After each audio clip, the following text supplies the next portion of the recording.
I stood up to thank my grandma for a cute $500, and she stared blankly. Then she stated, calm as ice, that she had wired me $1 million. My mom laughed too fast. My brother choked. Grandma whispered, asking who stole it from me at her table. The scariest part was not the missing money. It was that someone had planned the perfect lie, and Christmas dinner was their stage. My name is Harper Watson, and if there is one thing my decade at Summit Ridge Risk and Compliance in Boise has taught me, it is that the truth usually hides in the silence between two heartbeats. I am 34 years old, and I spend my days dissecting financial fraud, hunting for the digital fingerprints of greed. I trace wire transfers through shell companies and analyze the behavioral patterns of embezzlers who think they are smarter than the system. But nothing in my professional career, not a single case of corporate malfeasance or identity theft, could have prepared me for the stillness that descended upon my grandmother's dining room table in Wilmington, North Carolina, on Christmas Eve. The air inside the house was thick with the scent of roasted turkey, sage stuffing, and the cloying sweetness of my mother's signature yam casserole. It was a perfect, suffocating tableau of the American holiday. The chandelier above us cast a warm, golden glow on the good china. The set my grandmother, Dorothy Klein, only brought out when she wanted to prove that this family was still whole. We were all there, playing our assigned roles. There was my mother, Janine, wearing a red velvet dress that was perhaps a bit too bright for the occasion, her laughter ringing out a fraction of a second too early at every joke. Beside her sat my stepfather, Harold, a man who had mastered the art of blending into the wallpaper, chewing his food with a rhythmic, bovine indifference. Across from me sat my brother, Caleb, and his fiancée, Nolan Sutter. They were the golden couple, radiating a curated image of success and domestic bliss, though I had noticed Caleb refilling his wineglass 3 times within the first hour. And then there was Grandma Dorothy, at 81. She sat at the head of the table, a position she had held since my grandfather passed. She looked frail this year. Her hands, usually so steady when she knitted or gardened, had a slight tremor as she manipulated her silverware, but her eyes were the same clear, sharp, and unmistakably intelligent. She had always been the anchor, the one person in this chaotic orbit who made sense to me. I had flown in from Idaho that morning, exhausted but determined to play the part of the dutiful granddaughter. Earlier that evening, amidst the tearing of wrapping paper and the feigned surprise of gift exchanges, Grandma had handed me a small envelope. Inside was a check made out to me for $500. It was a sweet, traditional gesture. It was gas money, as she used to call it. Even though I had flown, it was safe. It was normal, or so I thought. I decided it was time to make the requisite toast. I tapped my spoon against the rim of my crystal wine glass. The sharp ting cut through the low murmur of conversation. I just want to say something, I began, standing up. The chair legs scraped softly against the hardwood floor. It is so good to be back in Wilmington. I know I am stuck out in Boise most of the time, but I really appreciate everyone being here. I turned my gaze to the head of the table, and especially to Grandma. Thank you for the dinner. It is delicious as always. And thank you for the Christmas gift. The $500 was too generous, and you really did not have to do that. I smiled, raising my glass, expecting the usual chorus of "hear, hear," or a dismissive wave of her hand, but the room did not respond. Grandma Dorothy was in the middle of slicing a piece of turkey breast. As the words $500 left my mouth, her hand froze. It was not a casual pause. It was a total cessation of motor function. The knife stopped mid-saw. Her shoulders stiffened, locking into a rigid line. She did not look at her plate. She did not look at the food. She slowly, agonizingly slowly, placed the knife down on the edge of the platter. The metal made a dull clink against the porcelain. She turned her head to look at me. The warmth I had seen in her eyes all evening had evaporated, replaced by a confusion that rapidly hardened into a terrifying clarity. "What did you say? Harper?" she asked. Her voice was quiet. barely a whisper. But in the sudden vacuum of sound, it roared. "The check," I said, faltering slightly, my investigator brain suddenly pinging with a warning signal I could not yet identify. "The $500. I just wanted to say thank you." Dorothy stared at me. She looked like she had never seen me before, or perhaps, like she was seeing me for the very first time. She placed both hands flat on the table, bracing herself. "Sweetheart," she said, her voice calm as ice, "I wired you $1 million. The silence that followed was heavy, physical. It pressed against my eardrums. Time seemed to warp, stretching that single second into an eternity. I stood there, my glass still half raised, my brain struggling to process the disparity between the piece of paper in my pocket and the words coming out of her mouth. $1 million. My mother, Janine, broke the silence first. She let out a laugh that sounded like glass shattering in a garbage disposal. It was high, breathless, and completely devoid of humor. "Oh, Mother," she said, reaching for her wine glass with a hand that jerked sharply. "Do not be silly. You are confused. The medication the doctor gave you for your blood pressure makes you groggy. We talked about this." "I am not confused. Janine," Dorothy said, not breaking eye contact with me, across the table. My brother Caleb choked on his drink. He coughed violently into his napkin, his face turning a blotchy red. It was a visceral reaction, a body rejecting air. Beside him, Nolan did not help him. Instead, Nolan's eyes dropped immediately to his lap. I could see the blue light of a screen reflected in his glasses. He was checking his phone. He was not surprised. He was waiting for confirmation. And Harold. My stepfather continued to stare at his plate, but his jaw was clenched so tight I could see the muscle jumping beneath his skin. He stopped chewing. I slowly lowered myself back into my chair.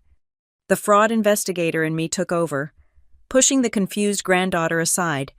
I needed to establish a baseline. I needed to see who would crack. I adopted the mask I wore during interrogations, neutral, curious, non-threatening.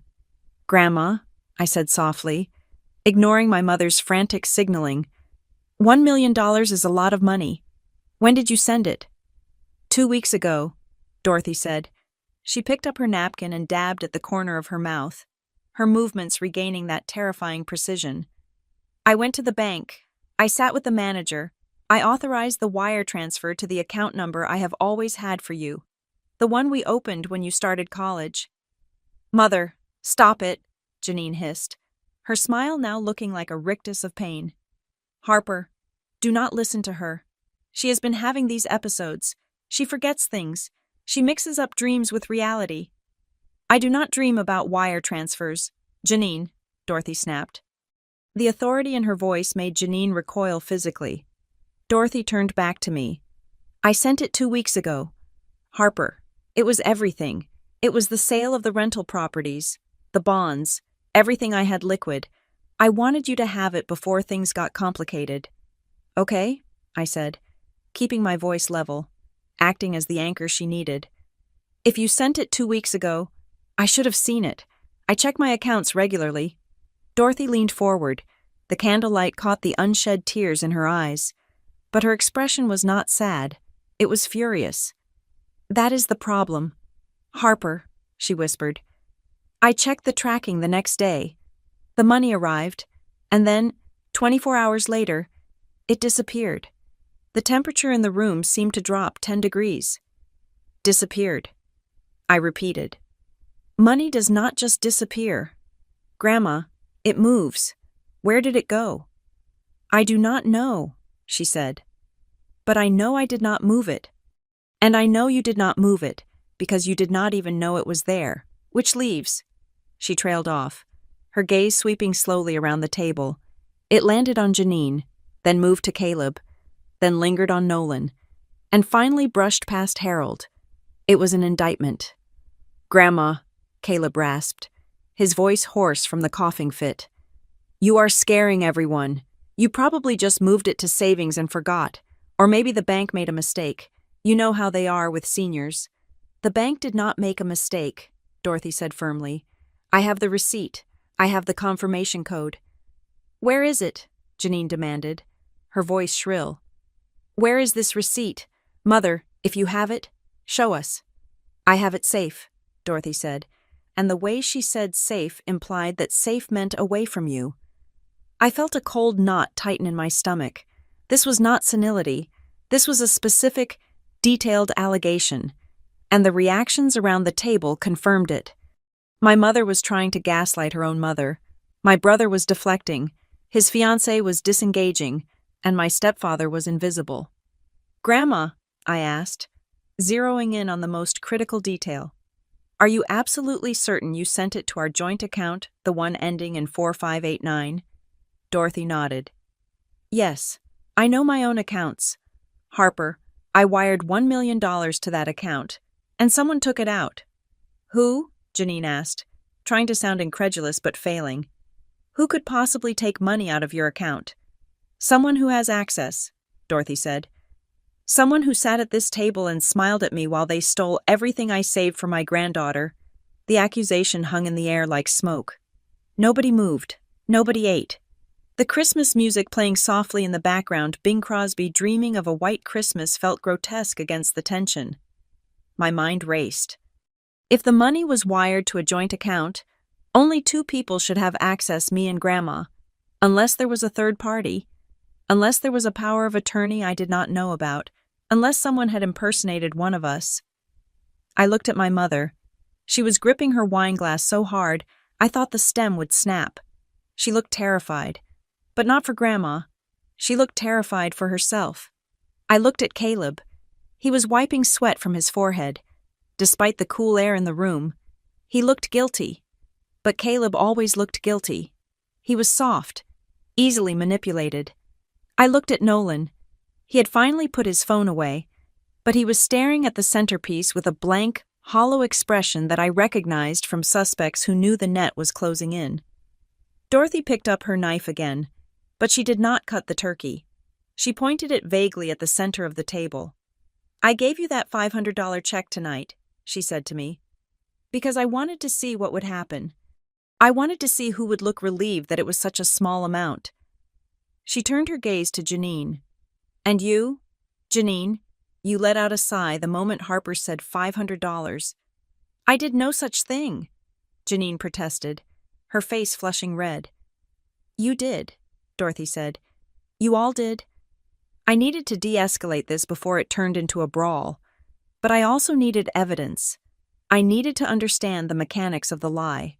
If Grandma thought she sent $1 million, but handed me a check for $500, someone had orchestrated a cover-up.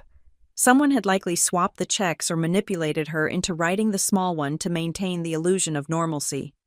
I reached into my pocket and pulled out the envelope she had given me. My fingers brushed against the crisp paper of the check. I pulled it out, keeping it below the table edge for a moment. Grandma, I said, did you write this check for $500 today? No, she said, frowning. I wrote a check for $500 yesterday.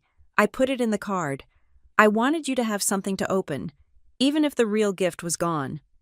Okay, I said. I brought the check up into the light. I looked at the date, December 24th.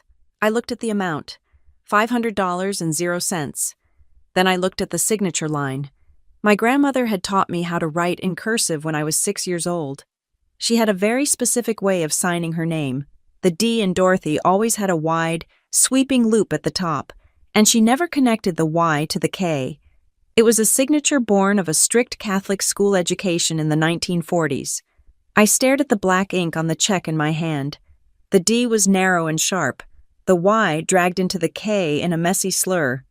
It was a good attempt, perhaps enough to fool a teller who was not paying attention, or a granddaughter who was drunk on eggnog. But I was stone-cold sober. I looked up from the check. I looked at my mother, then at Caleb, then at Nolan. Grandma, I said, my voice barely steady as the realization hit me with the force of a physical blow.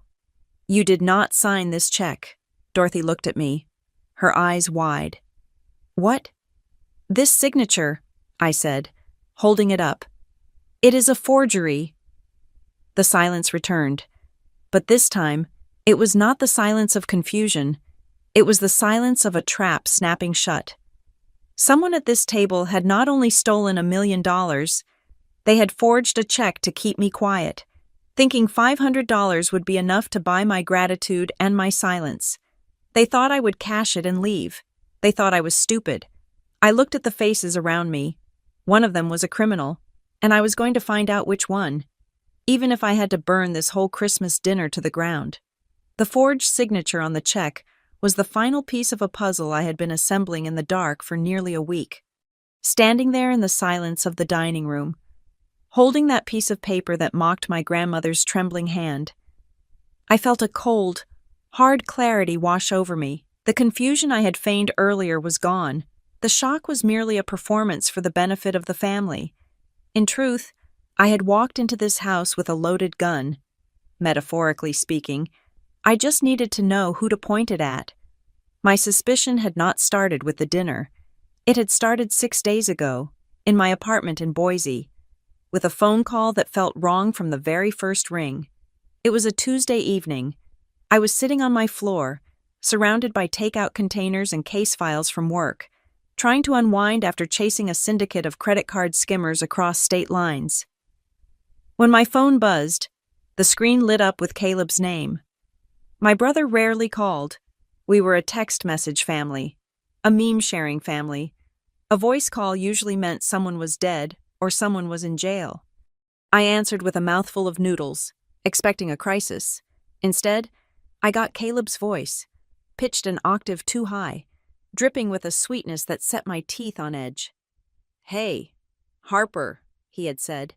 "I was just thinking about you. Are you all packed for the trip?" "Mostly," I said, putting my chopsticks down. "Why do you need me to bring something?" No, he rushed to assure me. "I was actually thinking maybe you should sit this one out. You know, just stay in Idaho. Relax." I frowned at the phone. "Sit out Christmas, Caleb. I bought the ticket months ago. What are you talking about?" "It is just Grandma," he said, and I could hear him pacing. I could hear the floorboards of our childhood home creaking in the background. "She has been really tired lately. Harper, the doctor said she needs absolute quiet, no excitement. Having the whole house full, it might be too much for her heart. I was thinking maybe we should all just do our own thing this year." I narrowed my eyes. My grandmother was a woman who, at 79, had reshingled her own garden shed because the contractor was moving too slow. The idea that she wanted a quiet Christmas was laughable. She lived for the noise. She lived for the chaos of a full table. "Grandma told me last week she was making 3 pies, I said. She did not sound tired to me. "Well, things change fast at her age," Caleb said. "Mom said the doctor told us that." He stopped abruptly. There was a sharp intake of breath on the other end of the line. "I mean, we all heard the doctor say it. It is a consensus. We just want what is best for her." That slip Mom said was the crack in the veneer. Caleb did not care about doctors. Caleb did not care about stress levels. Caleb cared about whatever my mother told him to care about. He was parroting a script, and he was doing a terrible job of it. "I will take my chances," I said, keeping my voice light. "I will be quiet as a mouse. See you soon. Caleb?" I hung up, but the unease did not leave me. It sat heavy in my gut. Why did they not want me there if Grandma was truly sick? They would want me home to say goodbye. Telling me to stay away suggested that my presence was a threat. I turned to my laptop. I did not log into my work VPN. I knew better than to use company resources for personal snooping, at least not yet. Instead, I opened a private browser window. When I started college, Grandma Dorothy had opened a joint checking account with me. It was meant for textbooks and emergency pizza money. Over the last decade, I had barely touched it, leaving a few $100s in there just to keep it active, mostly out of nostalgia. I had not logged in for 6 months. I typed in my credentials, reset my forgotten password, and waited for the 2-factor authentication code. When the dashboard finally loaded, I expected to see a balance of maybe $200. Instead, I saw a number that made the blood drain from my face. The current balance was $312.50. That was normal. But the available balance history told a different story. I clicked on the Transaction History tab, scrolling back to the beginning of the month. My eyes scanned the lines of data monthly maintenance fees, a stray interest payment of a few cents, and then, there it was. 2 weeks ago, December 10th, incoming wire transfer. The amount was staggering. $1 million exactly. The memo line was simple. Typed in all caps, for Harper Love, Grandma D. I stared at the screen, my heart hammering against my ribs. Grandma had not been hallucinating at the dinner table. She had actually done it. She had liquidated her assets and sent me a fortune. For 24 hours. I had been a millionaire and I did not even know it. I scrolled up one line. December 11th, the very next day, outgoing wire transfer. The amount was $999,700. It was a surgical strike. Whoever had moved the money had left just enough behind to keep the account from hitting zero and triggering an automatic closure alert or an overdraft notification. They had cleaned me out, leaving me with scraps. I grabbed my phone and dialed the number on the back of my debit card. It was late, but the 24-hour fraud line picked up after 3 rings.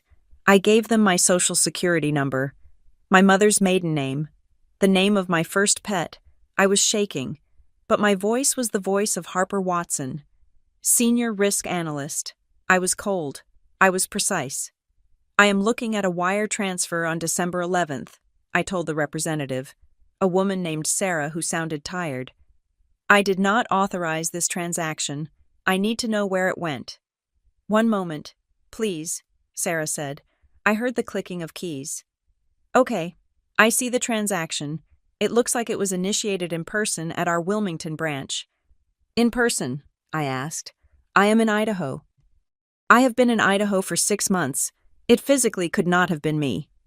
I see, Sarah said, her voice shifting from bored to cautious.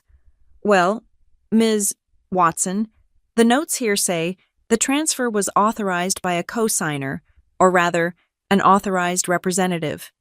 My grandmother is the only other person on the account, I said. Did Dorothy Klein sign for this? No, Sarah said. It was not Ms. Klein. The system shows the transaction was executed under a power of attorney document on file. I froze. A power of attorney. That is impossible. My grandmother does not have a power of attorney. She refuses to sign them. She handles all her own finances. Well, one was uploaded to our system on... Sarah paused. December 9th, just 1 day before the funds were deposited. The timeline was sickeningly perfect. The power of attorney was filed on the 9th.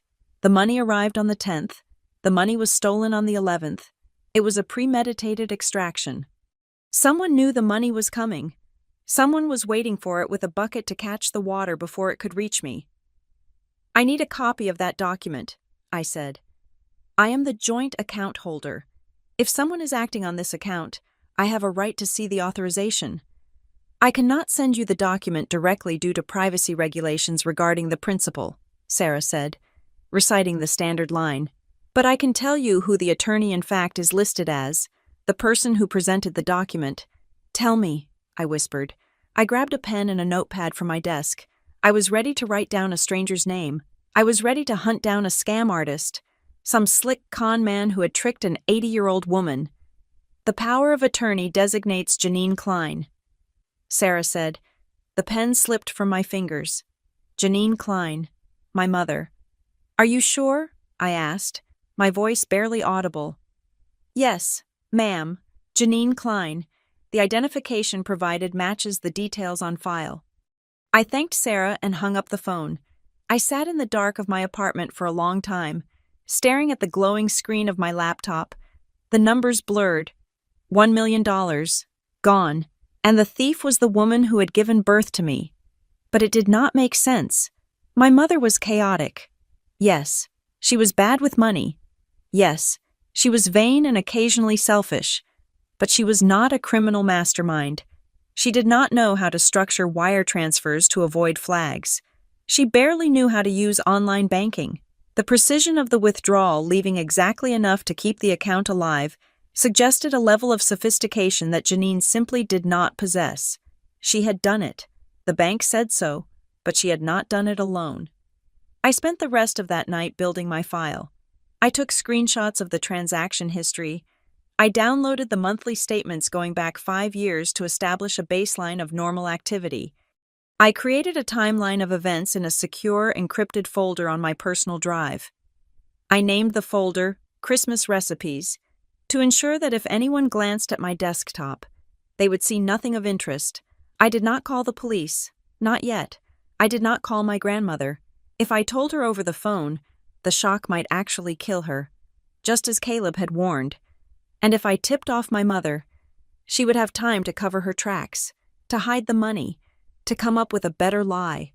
No, I had to go home. I had to sit at that table, eat their turkey, drink their wine, and look them in the eye. I had to see who squirmed. That was why I had flown to Wilmington. That was why I had hugged my mother when I walked through the door. That was why I had thanked my grandmother for the $500, knowing full well it was a distraction. Now, looking at the forged check in my hand, the timeline in my head clicked into place with a terrifying finality. December 9th. Mom files the power of attorney. December 10th. Grandma wires the $1 million. December 11th. Mom steals the $1 million. December 24th. Mom, or someone helping her, forges a check for $500 and slips it into Grandma's card to make sure I do not ask questions about the missing fortune. They thought $500 was the price of my complacency. They thought I would be so grateful for a little gas money that I would not bother to check the balance of an old college account. I looked up at my mother. She was pale, her red lipstick now looking like a garish wound on her face. She was not laughing anymore. "You filed the power of attorney," I said. It was not a question. Janine flinched as if I had slapped her. "Harper, you do not understand. We were trying to protect her assets. We were trying to protect the family. By stealing from me?" I asked. "It was never yours," she cried out, her voice cracking. "She is not in her right mind. Giving $1 million to a single girl living in Idaho, it is irresponsible. We put it somewhere safe." "Safe," I repeated. "Where is it, Janine?" "Because the bank record shows it went to an external account. It did not go to a trust. It did not go to a savings bond. It went out." Janine opened her mouth, then closed it. Her eyes darted to the side, not to Caleb, not to Harold. She looked at Nolan.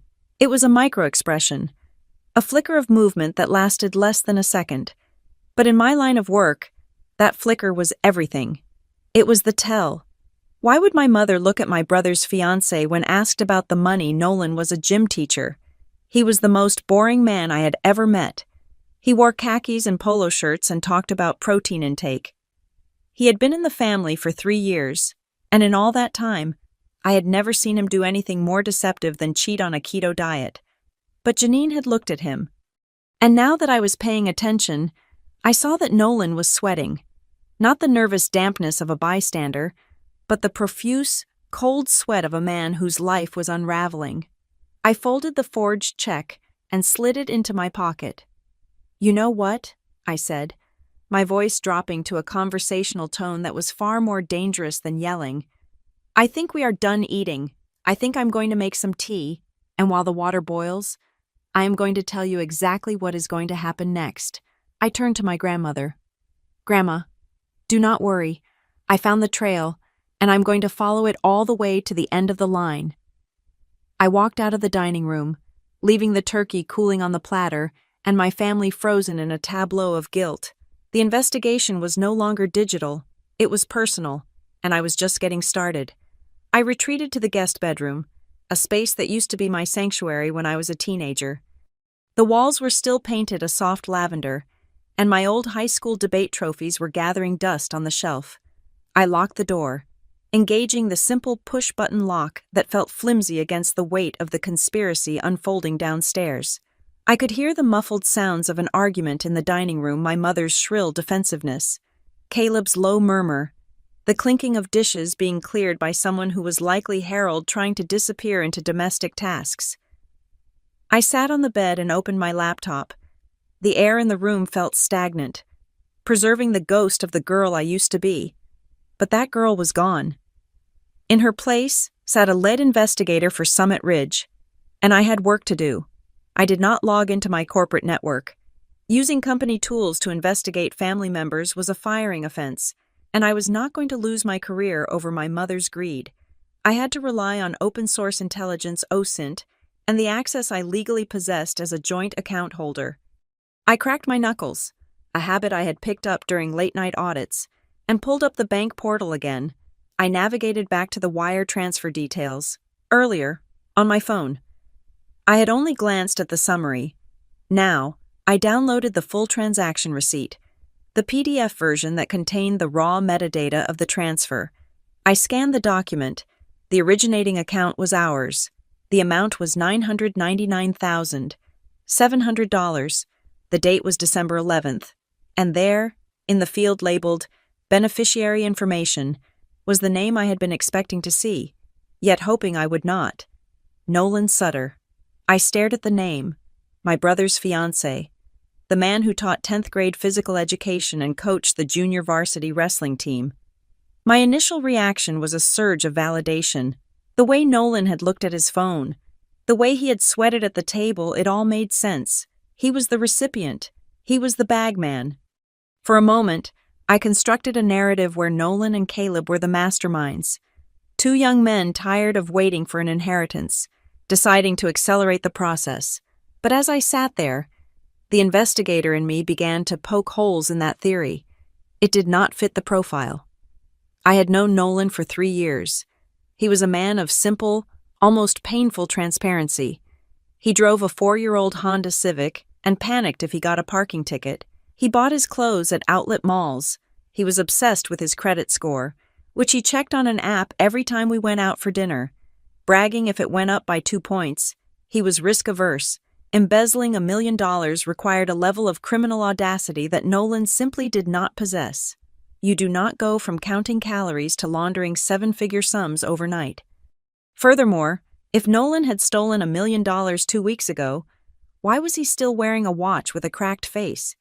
Why was he still driving a car that needed a new muffler? I needed to look closer at the destination account. Using the routing number listed on the wire receipt, I identified the receiving bank as a regional credit union, one different from where Grandma banked.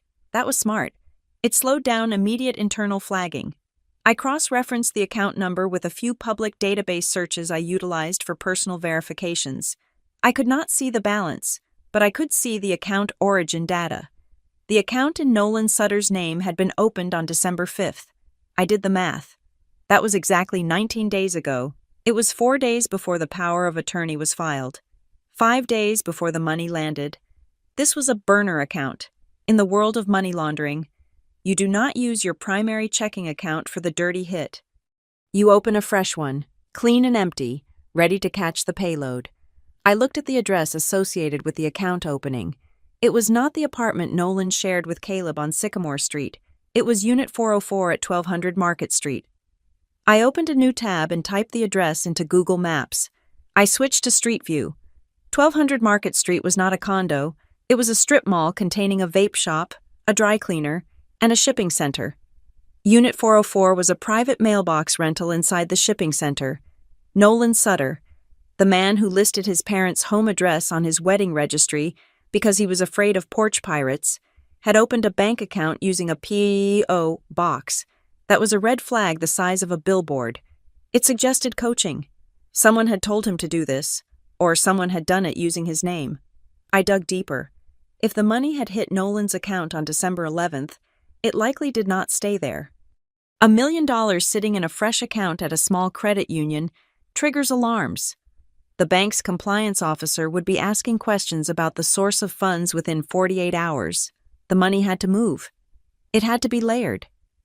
I searched the North Carolina Secretary of State's business registry. If they were smart, they would try to wash the money through a business entity to make it look like an investment or a purchase. I started searching for new filings in New Hanover County within the last 3 weeks. There were dozens of new LLCs. I filtered by registered agents. Nothing jumped out. Then I tried a different angle. I searched for entities connected to the address 1200 Market Street, Unit 404. One result popped up: Cape Fear Evergreen Holdings, LLC, date of formation, December 12th. One day after the money arrived in Nolan's account, I clicked on the filing details. The company was a ghost. The registered agent was a generic commercial service in Raleigh, designed to hide the true owners. The nature of business was listed vaguely as real estate investment and management. But every criminal makes a mistake, every single one, usually. It is in the contact information provided to the registrar for billing purposes. They remember to hide the owner's name, but they forget that the automated receipt has to go somewhere. I scrolled down to the bottom of the filing, to the section labeled Organizer Information. The name listed was the commercial agent, but the email address for correspondence was not the agent's. It was Janine Klein Design.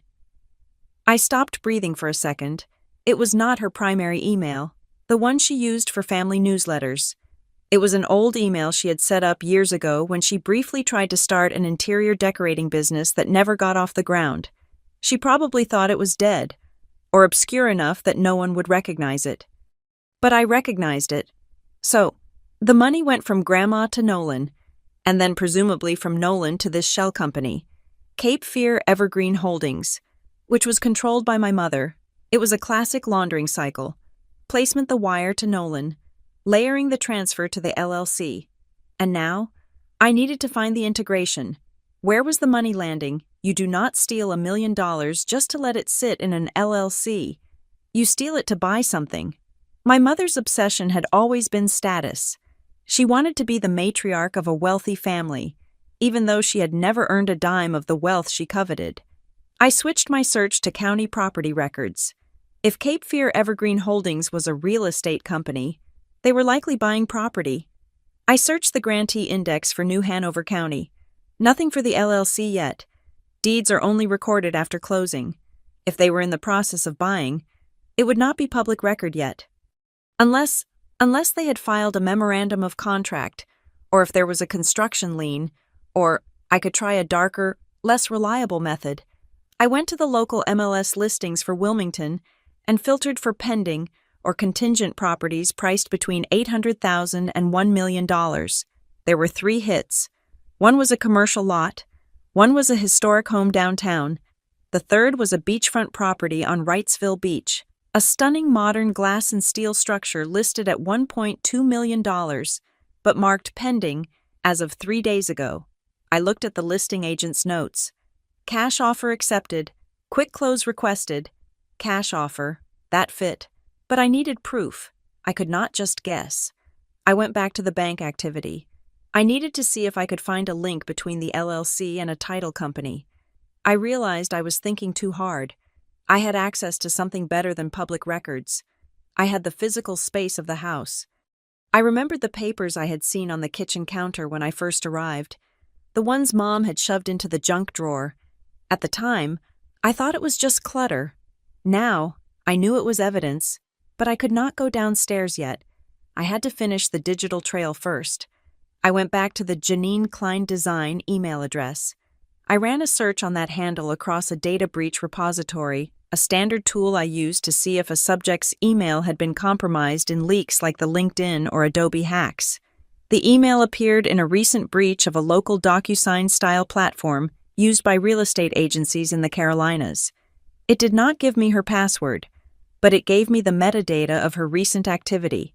She had received 3 documents to sign in the last 48 hours from a sender domain, Coastal Title Escrow.com. I went to the Coastal Title Escrow website. It was a legitimate firm. On their Track My Closing portal, they required 2 things: a file number and the last 4 digits of the buyer's social security number. I did not have the file number, but I knew my mother's social security number. I had filled out her paperwork for Medicare supplements last year. I took a gamble. I typed in the last 4 digits of Janine's social, then, for the file number. I tried the property address of the beach house I had found on the MLS 2208 Ocean, invalid. I tried the LLC name, Cape Fear, invalid. I sat back, frustrated. Then I remembered the specific date of the pending status, December 22nd. I typed in the date code 122225. The screen flickered and loaded. It was a generic closing status dashboard. I had guessed the temporary file ID generated by their lazy IT system. The screen displayed the transaction details.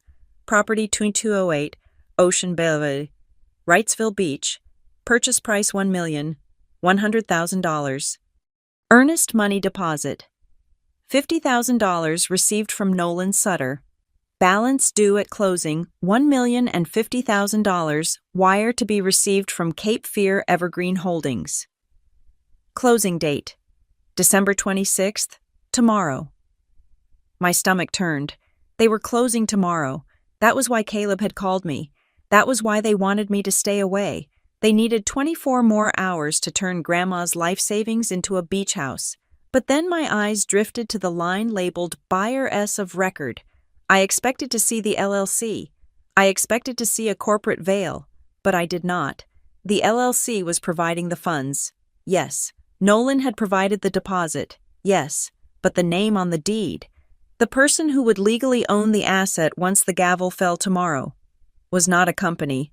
It was not the grandson who supposedly received the gift. The name listed as the sole owner was Janine Klein. I closed the laptop lid, my hands trembling with a rage so cold it felt like hypothermia.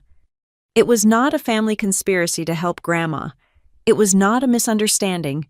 It was a harvest.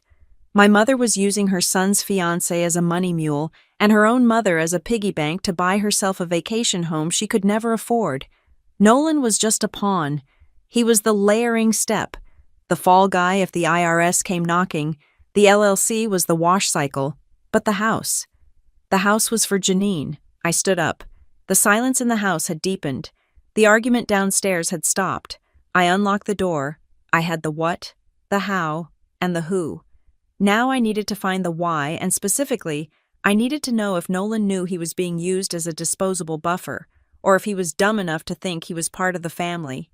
I walked to the door, my footsteps silent on the carpet. I had one more stop before I went back to the war room. I needed to see that printer in the kitchen. I needed to see the physical paper that tied the digital ghost to the reality of this house. The cliffhanger was not just that Janine was buying a house. It was that she was stealing the identity of the purchase just as she had stolen the money. She was erasing everyone else from the equation, and tomorrow, she was going to sign the final papers, unless I stopped her. To understand the endgame, I have to take you back to the beginning of the arrival, before the dinner, before the bombshell of the $1 million. There was the careful, suffocating choreography of my return to Wilmington. I had landed at the airport with a smile painted on my face and a knot of dread in my stomach. The family group chat had been buzzing all morning with performative excitement gifs of Santa, photos of the tree, emojis of champagne glasses. I played along, typing, "Can't wait way," while sitting in the back of an Uber, watching the familiar pines of North Carolina blur past the window. I was a spy in my own history, armed with the knowledge of the stolen money, but lacking the face-to-face confirmation I needed to strike. When I walked through the front door of the house on Chestnut Street, the sensory overload was immediate. The smell of cinnamon and roasting meat was aggressive, a thick blanket designed to smother any tension. But underneath the holiday veneer, the house felt like a stage set where the actors were still frantically hiding the props from the previous scene.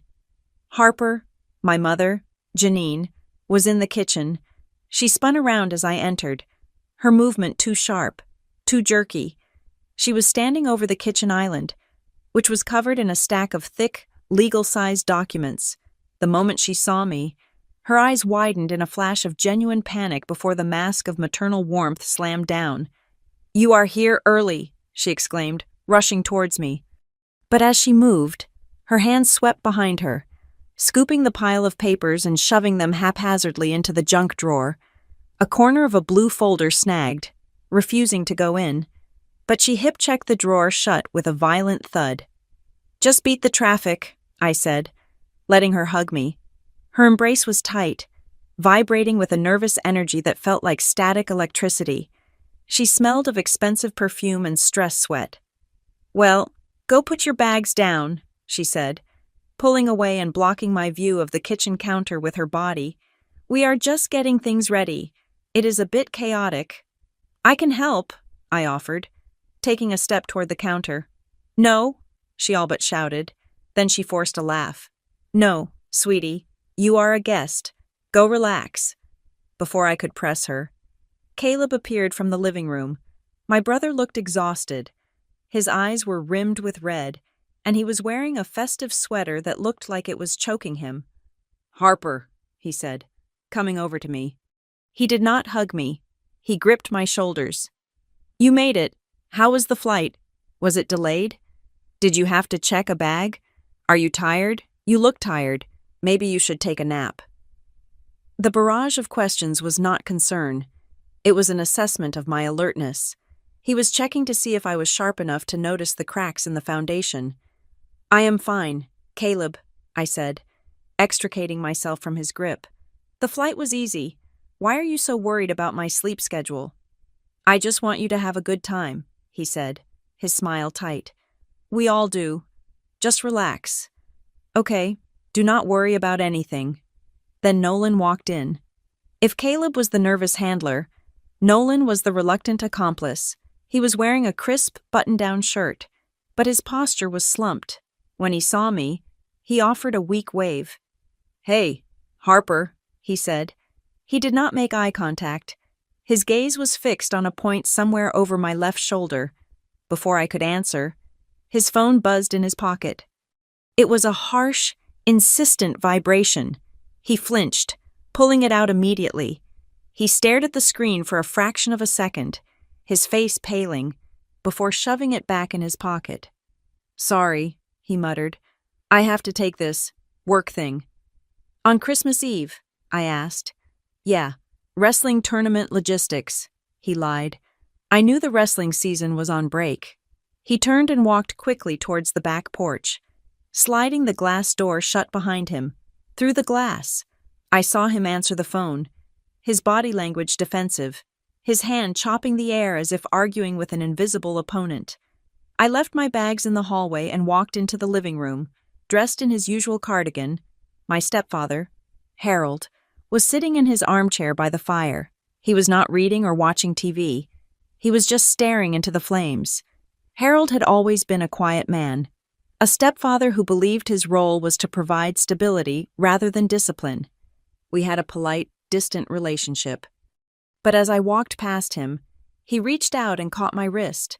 His grip was surprisingly strong. I stopped and looked down at him. He did not look at me. He kept his eyes on the fire.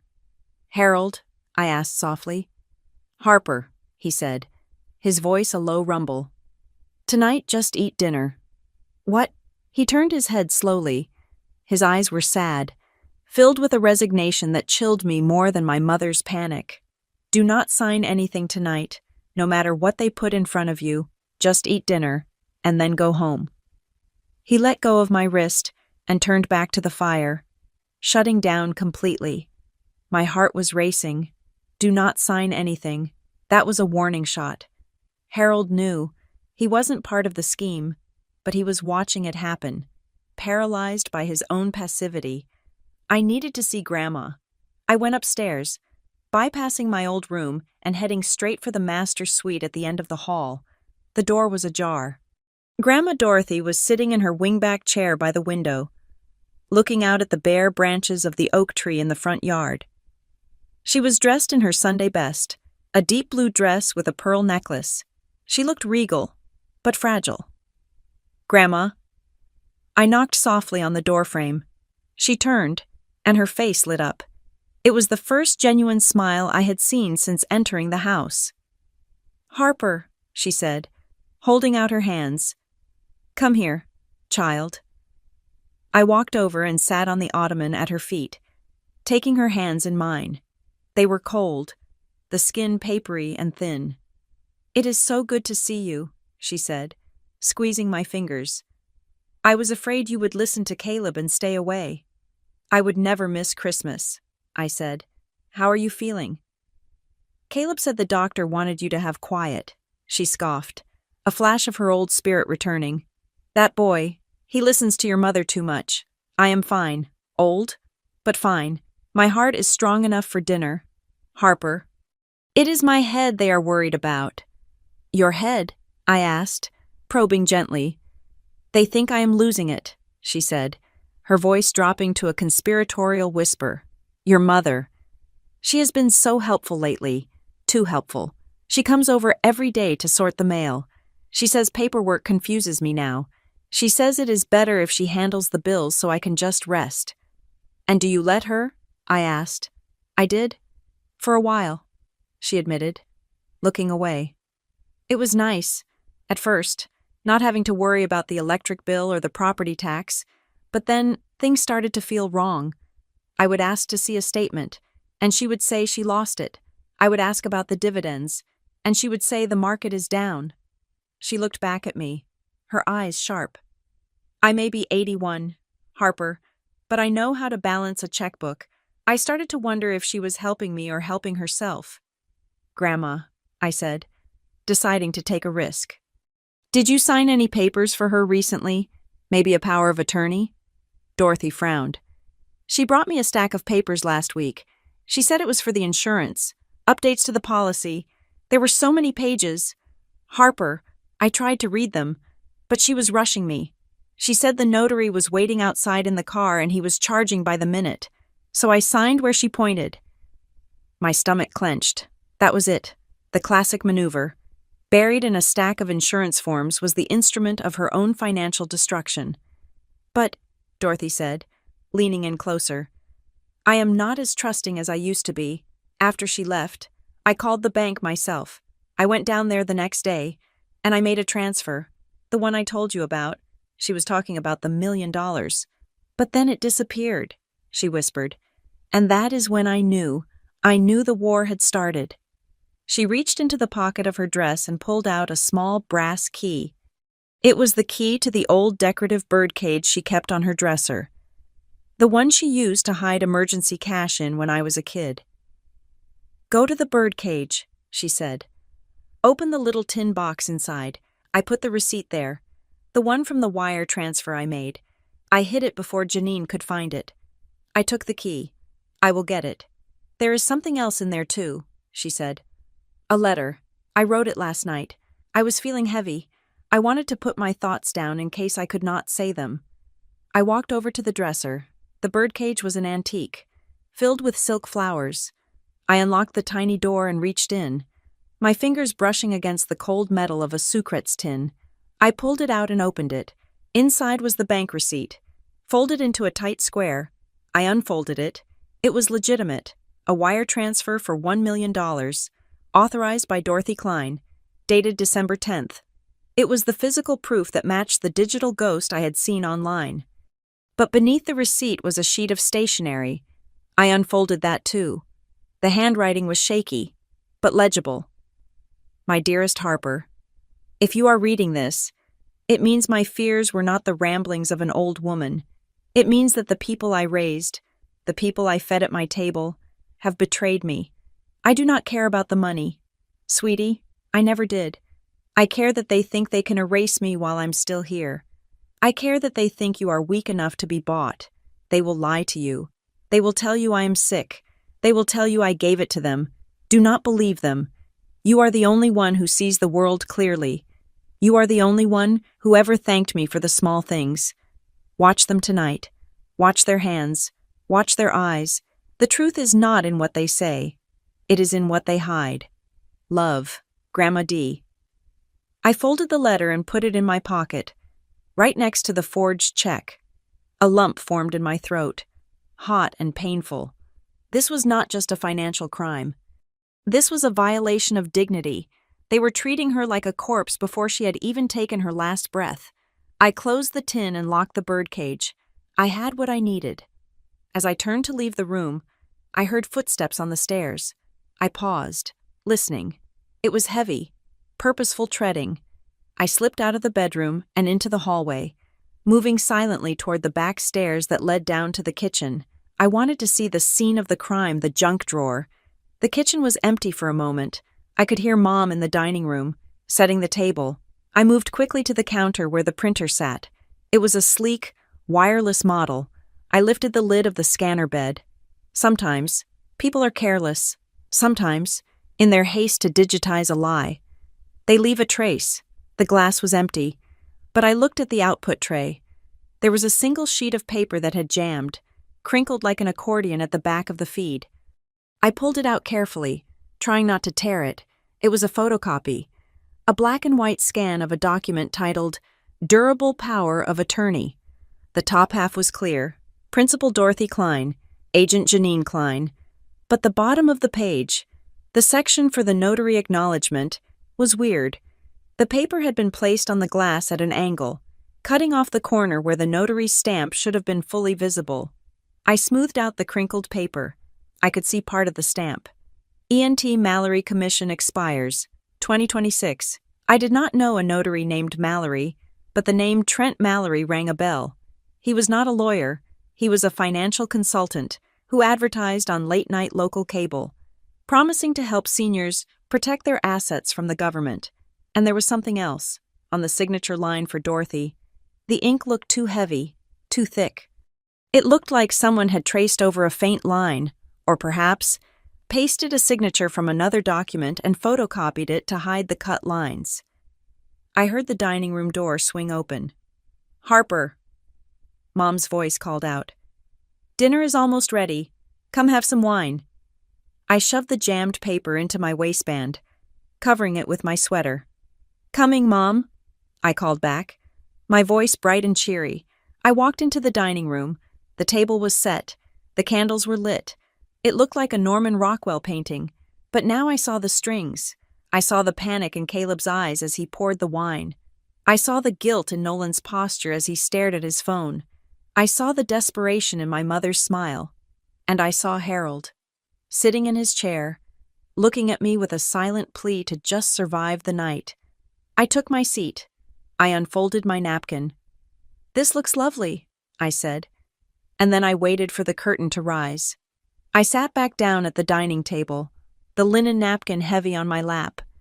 The air in the room was thick enough to choke on, perfumed with the scent of roasted meat and the metallic tang of adrenaline that coated my tongue. I had the physical evidence of the forgery in my pocket and the knowledge of the stolen $1 million in my head, but I did not flip the table. Not yet. In my line of work at Summit Ridge, you learn that prematurely revealing your hand is the quickest way to let a guilty party scramble for a cover story. You have to let them get comfortable. You have to let them think they have gotten away with it, because that is when they make mistakes. I needed to see who would dig the hole deeper. I took a sip of wine, watching my family over the rim of the glass. They were all vibrating with a nervous energy that they were desperately trying to pass off as holiday excitement. "Harper, honey," my mother said, her voice bright and brittle. She stood up, smoothing the front of her red velvet dress. "Come help me in the kitchen for a second. I need to get the cranberry sauce, and I want to show you something." I set my glass down. "Sure, Mom." I followed her into the kitchen, the moment the swinging door closed behind us, cutting off the view of the dining room. Her smile dropped. She did not move toward the refrigerator. Instead, she reached into the pocket of her apron and pulled out a long, white envelope. "I almost forgot," she said, her tone shifting to a casual, bureaucratic, breezy style that sent alarm bells ringing in my head. "Since you are here, I need you to sign this. It is just a standard form. We are doing some housekeeping on the family trust and the insurance policies, just updating the beneficiary details since Grandma is, well, getting older." She slid a document out of the envelope and laid it on the granite countertop, handing me a pen in the same motion. "Just right there at the bottom," she said, tapping a line with a manicured fingernail. "It just confirms you are aware of the administrative changes." I looked down at the paper. It was titled, "Beneficiary Confirmation and Waiver of Notice. To a Layman." It looked like boring legal boilerplate, but I read contracts for a living. I scanned the dense paragraphs, ignoring her finger tapping impatiently on the signature line. The language was deliberately opaque. It referenced consenting to the restructuring of liquid assets and waiving the right to contest prior transfers made by the acting power of attorney. It was not a beneficiary update. It was a retroactive permission slip. If I signed this, I would be legally validating everything she had done in the last 2 weeks. I would be signing away my right to sue her for the theft of the $1 million. She was trying to trick me into immunizing her against her own crime, using the cranberry sauce as bait. "Mom," I said, keeping my voice light, "I have had a glass of wine. You know I never sign anything after drinking. Summit Ridge policy has brainwashed me." "It is not a contract, Harper," she snapped, a flash of desperation cracking through her facade. "It is just a family form. Do you not trust me?" "Of course I do," I lied, smiling at her. "But I really need to read it properly. My eyes are tired from the flight. Let me take it upstairs later. I will sign it before I leave tomorrow." I saw the panic flare in her eyes. She wanted that signature now. She needed it before the closing tomorrow. "Just do not lose it," she said, snatching the paper back, but then hesitating. She could not force me. "Fine, later. But tonight? Okay." "Tonight?" I promised. She turned to grab the serving bowl from the counter. In that split second, while her back was turned, I pulled out my phone. The document was still sitting face up on the granite where she had hesitated.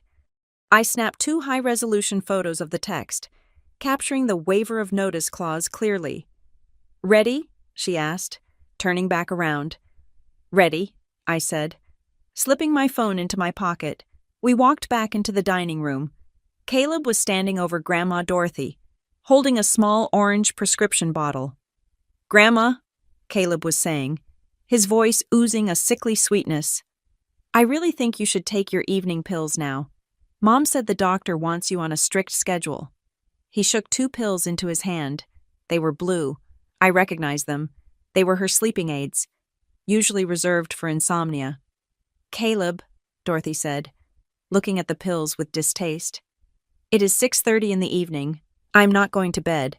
We have not even had the pie." I know, Caleb said, glancing nervously at the clock on the wall. "But they take a while to kick in, and you know how you get agitated when there are too many people. We just want you to be relaxed. It is for your own good." I watched his hand. It was shaking slightly. He was trying to sedate her. They did not want her talking during dinner. They were terrified she would say exactly what she had said to me in the bedroom, that the money was gone. If she was asleep or groggy, they could control the narrative. "I am perfectly relaxed," Dorothy said firmly, pushing his hand away. "Put those away. Caleb?" "Mom said," Caleb started, looking toward Janine for backup. "Caleb," I cut in, my voice sharp. "She said no. Let her eat her dinner. If she is tired later, she can take them." Caleb looked at me, his eyes wide and frightened. He looked like a child who had been caught playing with matches. He shoved the pills back into the bottle and shoved the bottle into his pocket. "Fine," he muttered. "I was just trying to help." I looked across the table at Nolan. He was pouring himself another glass of wine, filling it almost to the brim. He took a large gulp, his eyes darting around the room, landing on the windows, the door, anywhere but us. "Everything okay, Nolan?" I asked. He jumped, splashing a little wine onto the tablecloth. "Yeah," he stammered. "Yeah, fine. Just work stress." He looked at Caleb, then at Janine, and then he whispered, barely loud enough to be heard. "We just need to get through tonight." He stopped abruptly, his eyes locking with mine. He realized he had spoken the quiet part out loud. "Get through what?" I asked. "Nothing," Nolan said quickly. "Just the holiday. You know, it is always busy." But I knew, just need to get through tonight, because tomorrow morning, the escrow office opened. Tomorrow morning, the wire transfer from the shell company would clear. Tomorrow morning, the house on Wrightsville Beach would officially belong to Janine Klein, and the evidence would be buried under a mountain of closing documents. Suddenly, a phone rang. It was not the festive jingle of a family call. It was a standard, harsh ringtone coming from the sideboard where my mother had left her clutch. Janine froze. She looked at the caller ID and her face went pale. "I have to take this," she said, scrambling up from her chair. "It is the caterer for the brunch tomorrow." I thought we were cooking brunch, Harold said, looking up from his plate. No, Harold, just eat, Janine hissed. She grabbed the phone and practically ran into the hallway. I waited 3 seconds. Excuse me, I said. I left my phone in my bag. I stood up and walked into the hallway. I did not go to my bag. I moved silently toward the gap between the hallway and the front sitting room, pressing my back against the wall. My mother was pacing in the dark sitting room, her voice a hushed, frantic whisper. Trent, why are you calling me now? She hissed. She is here. She is sitting right at the table. There was a pause as the person on the other end spoke. No, she does not suspect anything, Janine said. She bought the story about the trust updates. I gave her the waiver. She's going to sign it tonight. Another pause. Are you sure the funds are locked? She asked, her voice trembling. If she calls the bank, okay. Okay. Good. Just have the papers ready at the escrow office at 9. We will be there. I will bring the new POA just in case. She hung up. I stayed frozen against the wall, my mind racing. Trent. She was not talking to a caterer. She was talking to her co-conspirator. And now I had a name.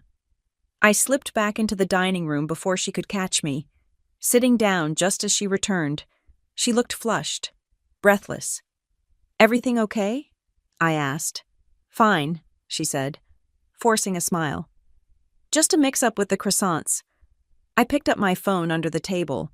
I needed to know who Trent was. I typed Trent Financial Wilmington, NC into the search bar. The results populated instantly. Trent Mallory. Mallory Wealth Solutions. I clicked on his website. It was slick, filled with stock photos of happy seniors on sailboats and vague promises about asset protection and legacy planning. But when I switched to a search for news articles and court records, the picture changed. There was a consumer alert from the Better Business Bureau from 2 years ago. Alert Mallory Wealth Solutions subject to multiple complaints regarding unauthorized restructuring of senior assets. There was a link to a local news story. Local financial advisor sued by a state for predatory lending. He was not a bank official. He was not a lawyer. He was a predator who targeted the elderly, convinced them to sign over control of their finances under the guise of protection, and then drained them dry through high-fee investments and complex real estate schemes. And he was working with my mother. I felt a cold realization settle over me. My mother was not smart enough to set up the shell company, the P.O. box, and the layered transfers on her own. I had given her too much credit. She was the vehicle, but Trent Mallory was the driver. He had found a desperate woman with a wealthy mother, and he had given her the blueprint to steal $1 million. But there was one final connection I needed to make. I thought back to the crumpled paper I had pulled from the printer earlier, the photocopy of the power of attorney with the bad signature. The notary stamp had been cut off, showing only E.N.T. Mallory. I had assumed Mallory was a last name of a notary. I zoomed in on the photo of Trent Mallory on his website. In the background of his office, on a bookshelf, was a large, distinct rubber stamp. I switched back to the photo I had taken of the jammed paper. The notary seal did not belong to an independent third party. The name on the stamp was Trent Mallory, in North Carolina. As in most states, a notary cannot notarize a document in which they have a financial interest. If Trent was the one advising Janine, if he was the one brokering the real estate deal where the stolen money was going, he had a direct financial interest.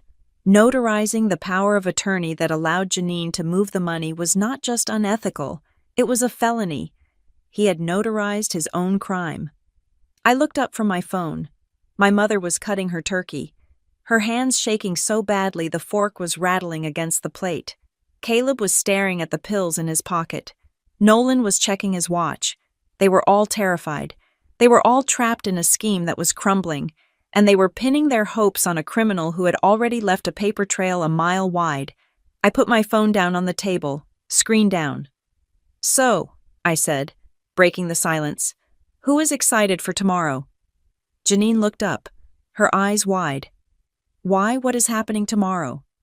Christmas morning, I said, smiling a smile that did not reach my eyes. And whatever else the day brings. I saw Nolan swallow hard. I was not going to sign the waiver. I was not going to let Grandma take the pills. And I was certainly not going to let them get to that escrow office at 9 o'clock. But first, I had to survive dinner. And I had a feeling that the main course was about to be served with a side of absolute chaos. The dining room table had become a minefield, and I was the only one who knew where the tripwires were buried. The conversation had lulled into the rhythmic clinking of silverware against china, a sound that usually signified comfort, but tonight sounded like the ticking of a bomb. I looked at the check in my pocket, then at the faces of my family. My mother was aggressively buttering a roll. Caleb was staring into his wine glass. Nolan was vibrating with anxiety, and Grandma Dorothy sat at the head of the table, her eyes sharp, waiting for the signal she did not know she had sent. I decided it was time to detonate the room. I stood up. The movement was sudden enough that Harold paused mid-chew, his fork hovering halfway to his mouth.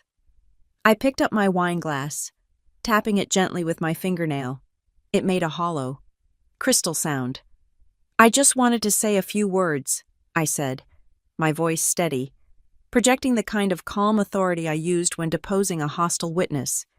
"It is so good to be back in Wilmington, and I wanted to say a special thank you to Grandma." I reached into my pocket and pulled out the envelope she had given me, holding it up so everyone could see the crisp white paper. "Thank you for the check, Grandma," I said, looking directly at her. $500 is very generous. It will really help with the travel expenses." The reaction was instantaneous. Dorothy, who had been in the middle of slicing a piece of turkey, froze. Her hand stopped moving. The knife remained buried in the meat. She did not blink. She did not breathe. She turned her head slowly to look at me, and the expression on her face was not the dementia-riddled confusion my mother had promised. It was the cold, hard shock of a woman realizing she had been played. She placed the knife down on the platter with deliberate, terrifying slowness. "What did you say, Harper?" she asked. Her voice was barely a whisper, but in the silence of the room, it carried like a scream. "The check," I repeated, watching my mother's face out of the corner of my eye. Janine had stopped chewing. Her eyes were darting from me to Dorothy. $500. Dorothy stared at me.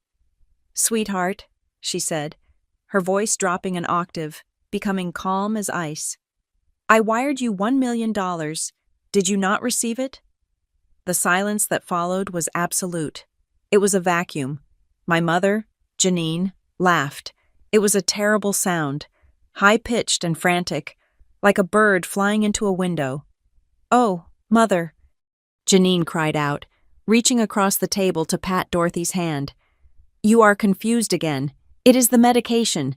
Remember what Dr. Evans said? The new blood pressure pills can make you mix up your numbers. You are thinking of the Monopoly money we played with last week.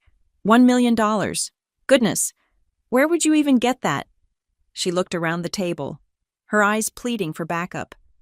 "She is having an episode. Caleb, get her water. I am not thirsty." "Janine," Dorothy said. She did not look at her daughter. She kept her eyes locked on mine. "And I am not confused. I went to the bank on December 10th. I sat in Mr. Henderson's office. I wired the money, the entire investment portfolio." "Grandma." "Stop," Caleb said, his voice cracking. He had choked on his drink a moment earlier and was now wiping his mouth with a napkin, his face flushed. "You are embarrassing yourself. You do not have $1 million to give. You are on a fixed income." "I had it," Dorothy said, her voice sharpening. 2 weeks ago, and now Harper is thanking me for $500. She turned her gaze to Janine. "So tell me, Janine, who stole it from you at my table? Because if Harper did not get it, someone else did." "Nobody stole anything," Janine shrieked, slamming her hand down on the table. The silverware jumped. "You are senile. Mother, you are imagining things." There was no wire transfer. I did not raise my voice. I did not yell. I simply leaned forward, resting my knuckles on the white tablecloth, and looked at my grandmother. "Grandma," I said softly, cutting through Janine's hysteria, "I need you to answer one question for me. And I need you to be absolutely sure. Dorothy looked at me. Ask me? Did you sign a power of attorney document 2 weeks ago? I asked. Did you sign a piece of paper giving Mom full control over your bank accounts, your estate, and your legal decisions?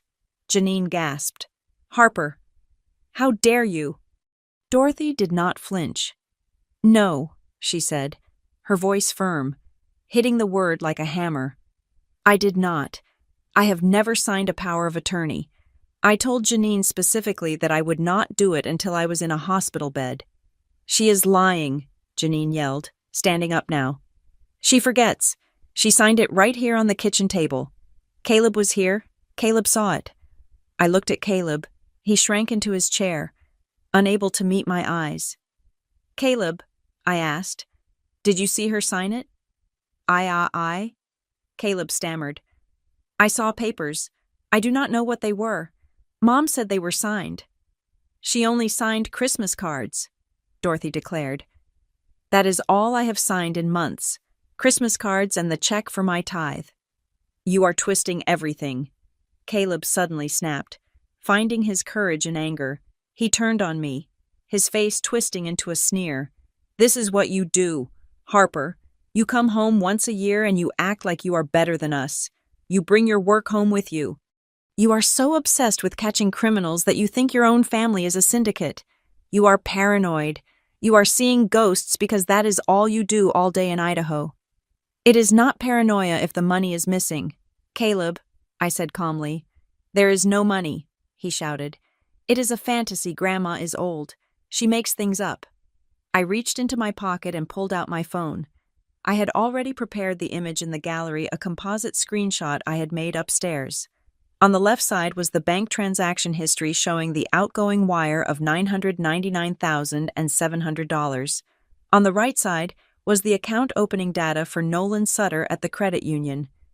I am going to show you something, I said, and I want you to look closely. I slid the phone across the polished wood of the table. It spun slowly and came to a stop right in front of Nolan. Nolan looked down. He did not want to look, but he could not help it. The screen was bright in the dim room. He saw the numbers, he saw the date, and then he saw his name. Account holder Nolan Sutter. Date opened December 05, 2025. Address 1200 Market Street, Unit 404. Nolan's face went the color of ash. He stood up so fast his chair toppled over backward with a loud crash. I did not open that, he said. His voice was trembling. That is my name, but I did not open that account. Nolan, sit down, Janine hissed, her eyes wide with panic. Do not look at her phone. It is fake. She photoshopped it. I did not open it, Nolan yelled, backing away from the table. He looked at Caleb. You told me we were just holding money for the wedding. You said your mom gave us a gift. You never said anything about a secret account at a credit union. I bank at Bank of America. Nolan, shut up, Caleb shouted. No, I said, my voice cutting through the noise. Keep talking, Nolan, because right now, that wire transfer is in your name. Which means, when the FBI looks at this, they are not going to look at Janine. They are going to look at you. You are the one on the hook for grand larceny. Nolan looked at me, then at Janine. His eyes filled with betrayal. You used my social. You used my identity. We were protecting the assets, Janine screamed. It was going to be for all of us. For the beach house. For the family. The beach house that is in your name, I asked. Because I checked the deed. Mom, Nolan is not on it. Caleb is not on it. Just you. Janine froze. Her mouth opened and closed, but no sound came out. Dorothy, who had been watching this disintegration with a look of profound sorrow, spoke up again. She picked up her wineglass, her hand shaking, but she took a sip before setting it down. I knew, she said softly. We all turned to her. I knew something was wrong when the money disappeared, she said, but I did not know who. I did not know if it was strangers or if it was you. She looked at Janine. So I wrote that check for $500 yesterday. I forged my own signature on it, just a little bit, to see if anyone would notice, but mostly I wanted to see your faces when Harper thanked me for such a small amount. She looked at me, her eyes filling with tears. I wanted to see who would be relieved that the secret was safe. And when Harper said $500, Janine, you let out a breath you had been holding for 2 weeks. Mother, please, Janine sobbed, collapsing into her chair. We are in debt. Trent said this was the only way. He said we could pay it back with the rental income. Trent? Dorothy asked. That man on the television, he is a financial genius, Janine cried. He is helping us. He is helping himself, I said, and he is using you to do it. Janine shook her head violently. No, you do not understand. He has a plan. We are closing tomorrow. It is all set. Once the house is ours, everything will be fine. She grabbed her phone from the table, her fingers fumbling with the screen. I have the confirmation right here. I will show you.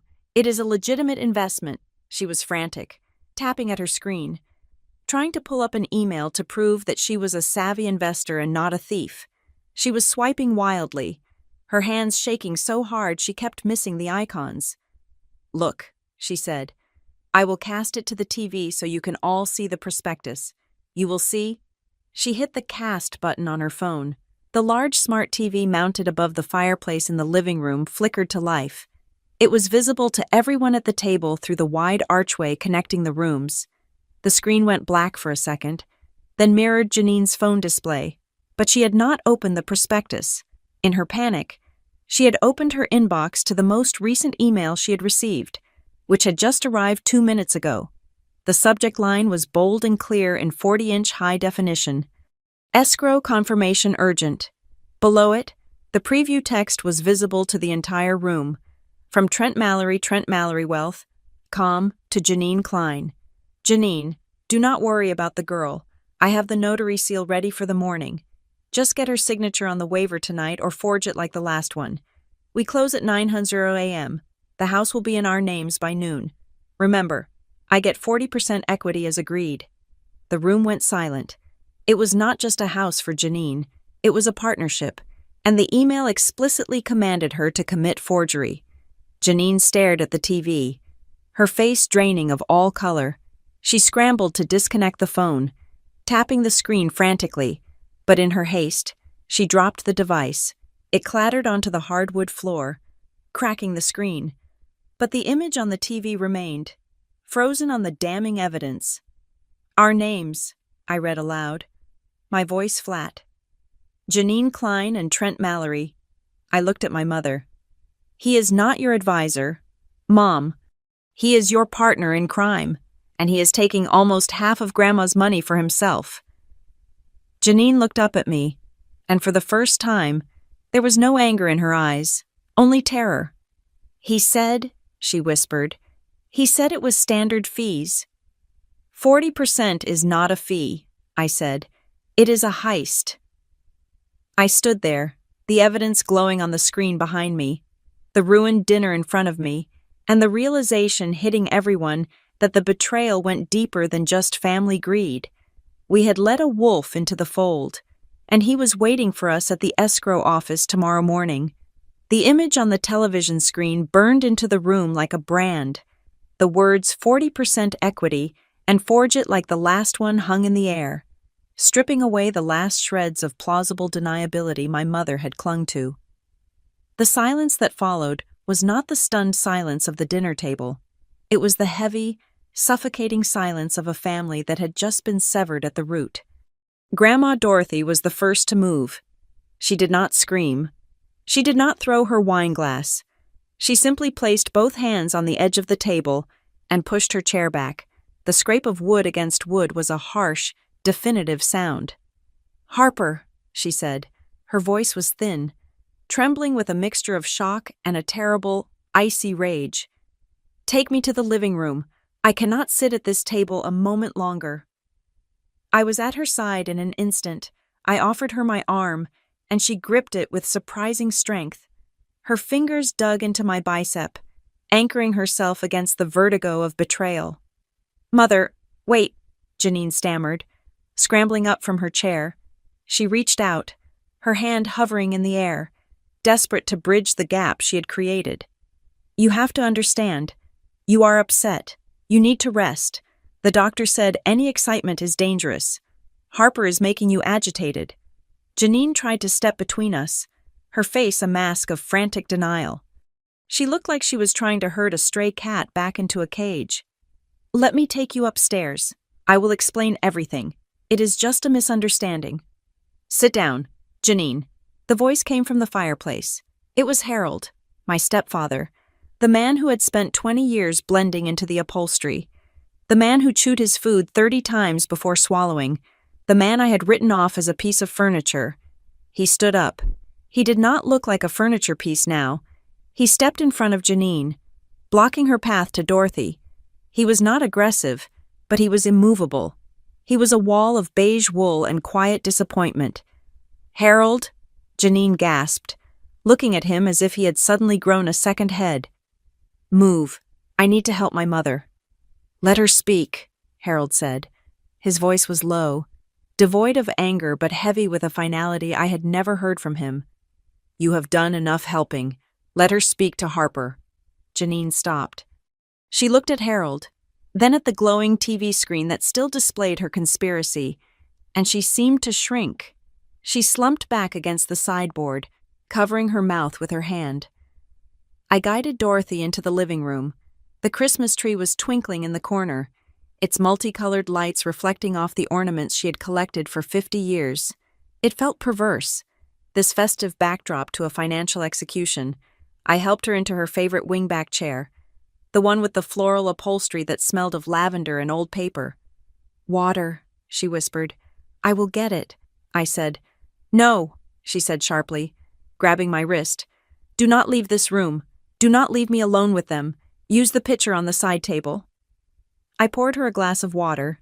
She took a sip, her hand shaking so hard the water sloshed over the rim, darkening the blue silk of her dress. She took a deep breath, steeling herself. "Call the bank," she said. "Now." "I was going to call the police," I said, reaching for my phone. "Grandma, this is fraud. This is elder abuse. We need a police report to stop the closing tomorrow." "No police," she said firmly. "Not tonight. I do not want sirens in my driveway on Christmas Eve. I do not want the neighbors watching my daughter being handcuffed on the front lawn." "Grandma, she stole $1 million, I argued gently.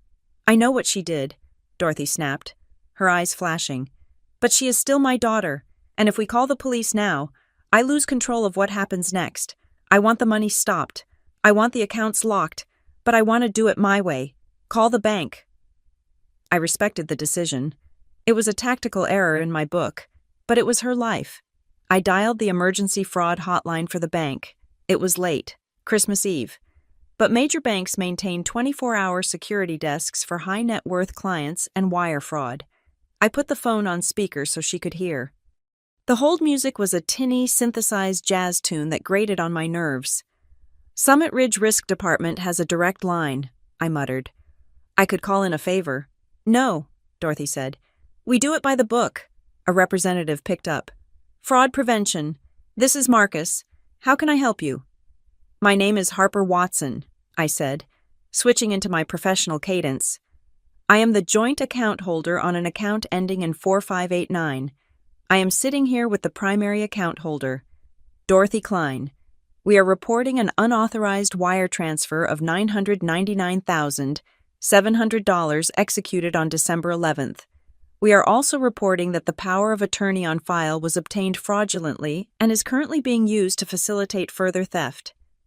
I gave him the social security numbers, the verification codes, the mother's maiden name. I used the specific keywords that trigger immediate compliance protocols: elder financial exploitation, identity theft, imminent loss of funds. "I see the transaction," Marcus said, his voice tightening. "And I see the power of attorney note. You are saying this was not authorized." "The principal is right here," I said. "Speak, Grandma." "I did not authorize it," Dorothy said, her voice clear and strong. "And I did not sign that paper. Freeze it all, young man. Freeze every penny. If a single dollar moves out of that account or any connected account, I will sue your bank into the ground." "Understood. Ms. Klein, Marcus said. I am placing a code red lock on the account immediately. I am also flagging the beneficiary account for review. No funds will be released. We will launch a formal investigation the day after Christmas. I hung up. The immediate bleeding had been stopped, but the money was already out of the main account. It was sitting in the escrow limbo, or in Nolan's sham account. It is done, I said. They cannot move the money tomorrow. Dorothy leaned back, closing her eyes. She looked 10 years older than she had an hour ago. Thank you. Suddenly, the doorbell rang. The sound echoed through the house like a gunshot. It was followed by a cheerful, rhythmic knocking, shave and a haircut. 2 bits. I looked at the clock on the mantel. It was nearly 9 in the evening. Who came to visit at 9 o'clock on Christmas Eve? I heard Janine gasp in the dining room. I heard the scuffle of feet. Do not answer it, I called out, standing up, but it was too late. I heard the heavy oak door creak open, and then I heard a voice that was smooth, rich, and dripping with synthetic charm. Merry Christmas. I know it is late, but I was in the neighborhood dropping off gifts for my favorite clients, and I saw the lights were still on. I walked to the archway separating the living room from the foyer. Standing in the entryway was a man I recognized instantly from his website, Trent Mallory. He was wearing a camel hair coat that looked softer than butter, a cashmere scarf draped artfully around his neck, and a smile that showed too many teeth. He was holding a magnum of expensive red wine in one hand and a gold-wrapped box in the other. He looked perfect. He looked successful. He looked like a predator who had come to check on his trap. Janine was standing by the door, looking like she had seen a ghost. She was pale, shaking, clearly terrified that her 2 worlds, the victim daughter and the co-conspirator, were colliding. Trent, she whispered, you should not be here. Nonsense, Trent said, stepping into the house uninvited. He wiped his feet on the rug with exaggerated politeness. I just wanted to bring something for Dorothy. Is she up? He looked past Janine and saw me standing in the archway. His eyes flickered over me in assessment, a calculation before settling on the warm smile again. You must be Harper, he said, extending a hand that was perfectly manicured. Janine talks about you all the time, the investigator from Idaho. Impressive work. I did not shake his hand. I crossed my arms. You are bold, Trent, I said. Or you are stupid. Coming here tonight. Trent's smile did not waver, but the corners of his eyes tightened. Excuse me. We saw the email, I said. The one you sent Janine, the one about the 40% equity, the one about the forgery. It was cast to the living room TV. For a second, the mask slipped. Just a fraction. A flash of genuine alarm passed over his face, but he smoothed it over instantly. He was a professional con man. He knew how to pivot. Ah, he said, lowering his hand. He set the wine bottle down on the entry table. Well, that is unfortunate. Electronic communication can be so blunt. It lacks nuance. He walked past me, heading straight for Dorothy. I stepped in his path, blocking him. Get out of my house, I said. Harper, please, Trent said, his voice dropping to a confidential, reasonable tone. Let us not make a scene. I am here to help your grandmother. Truly, Janine came to me because she was drowning in debt. She was worried about the estate. We structured a deal that would save the family home and generate income. By stealing $1 million, I asked. Not stealing, Trent corrected gently. Reallocating. Dorothy was keeping that money in low-yield bonds. It was dying on the vine. I moved it into high-growth real estate. The beach house is a gold mine. It will pay for Dorothy's care for the next 20 years. And yes, I take a fee. I take equity because I'm putting my own reputation on the line. He looked over my shoulder at Dorothy. Dorothy, hello. You look lovely. I am sorry about the confusion. Your daughter was just trying to do the right thing. Dorothy opened her eyes. She looked at him with a gaze that could have stripped paint from a wall. You are the man from the commercial, she said. I am, Trent said, beaming. Mallory Wealth Solutions. You are a thief, she said. Trent sighed, a sound of patient suffering. This is the problem with these situations. Emotions get high, narratives get twisted. Harper, you are a professional. You understand that sometimes, to save a portfolio, you have to take aggressive action. I have a question for you. Trent, I said, if this is all above board, if this is just aggressive portfolio management, why did the money have to go through a credit union account opened by a gym teacher? Trent froze. It was the one detail he had not prepared for. He knew about the LLC, he knew about the escrow, but he likely assumed Nolan was a silent, willing participant, or that I had not dug deep enough to find the layering account. I am not sure what you mean, he said, blinking. Nolan Sutter, I said. My brother's fiancé. You or Janine, under your instruction, opened an account in his name at a credit union on December 5th. The money went there first, then to the LLC.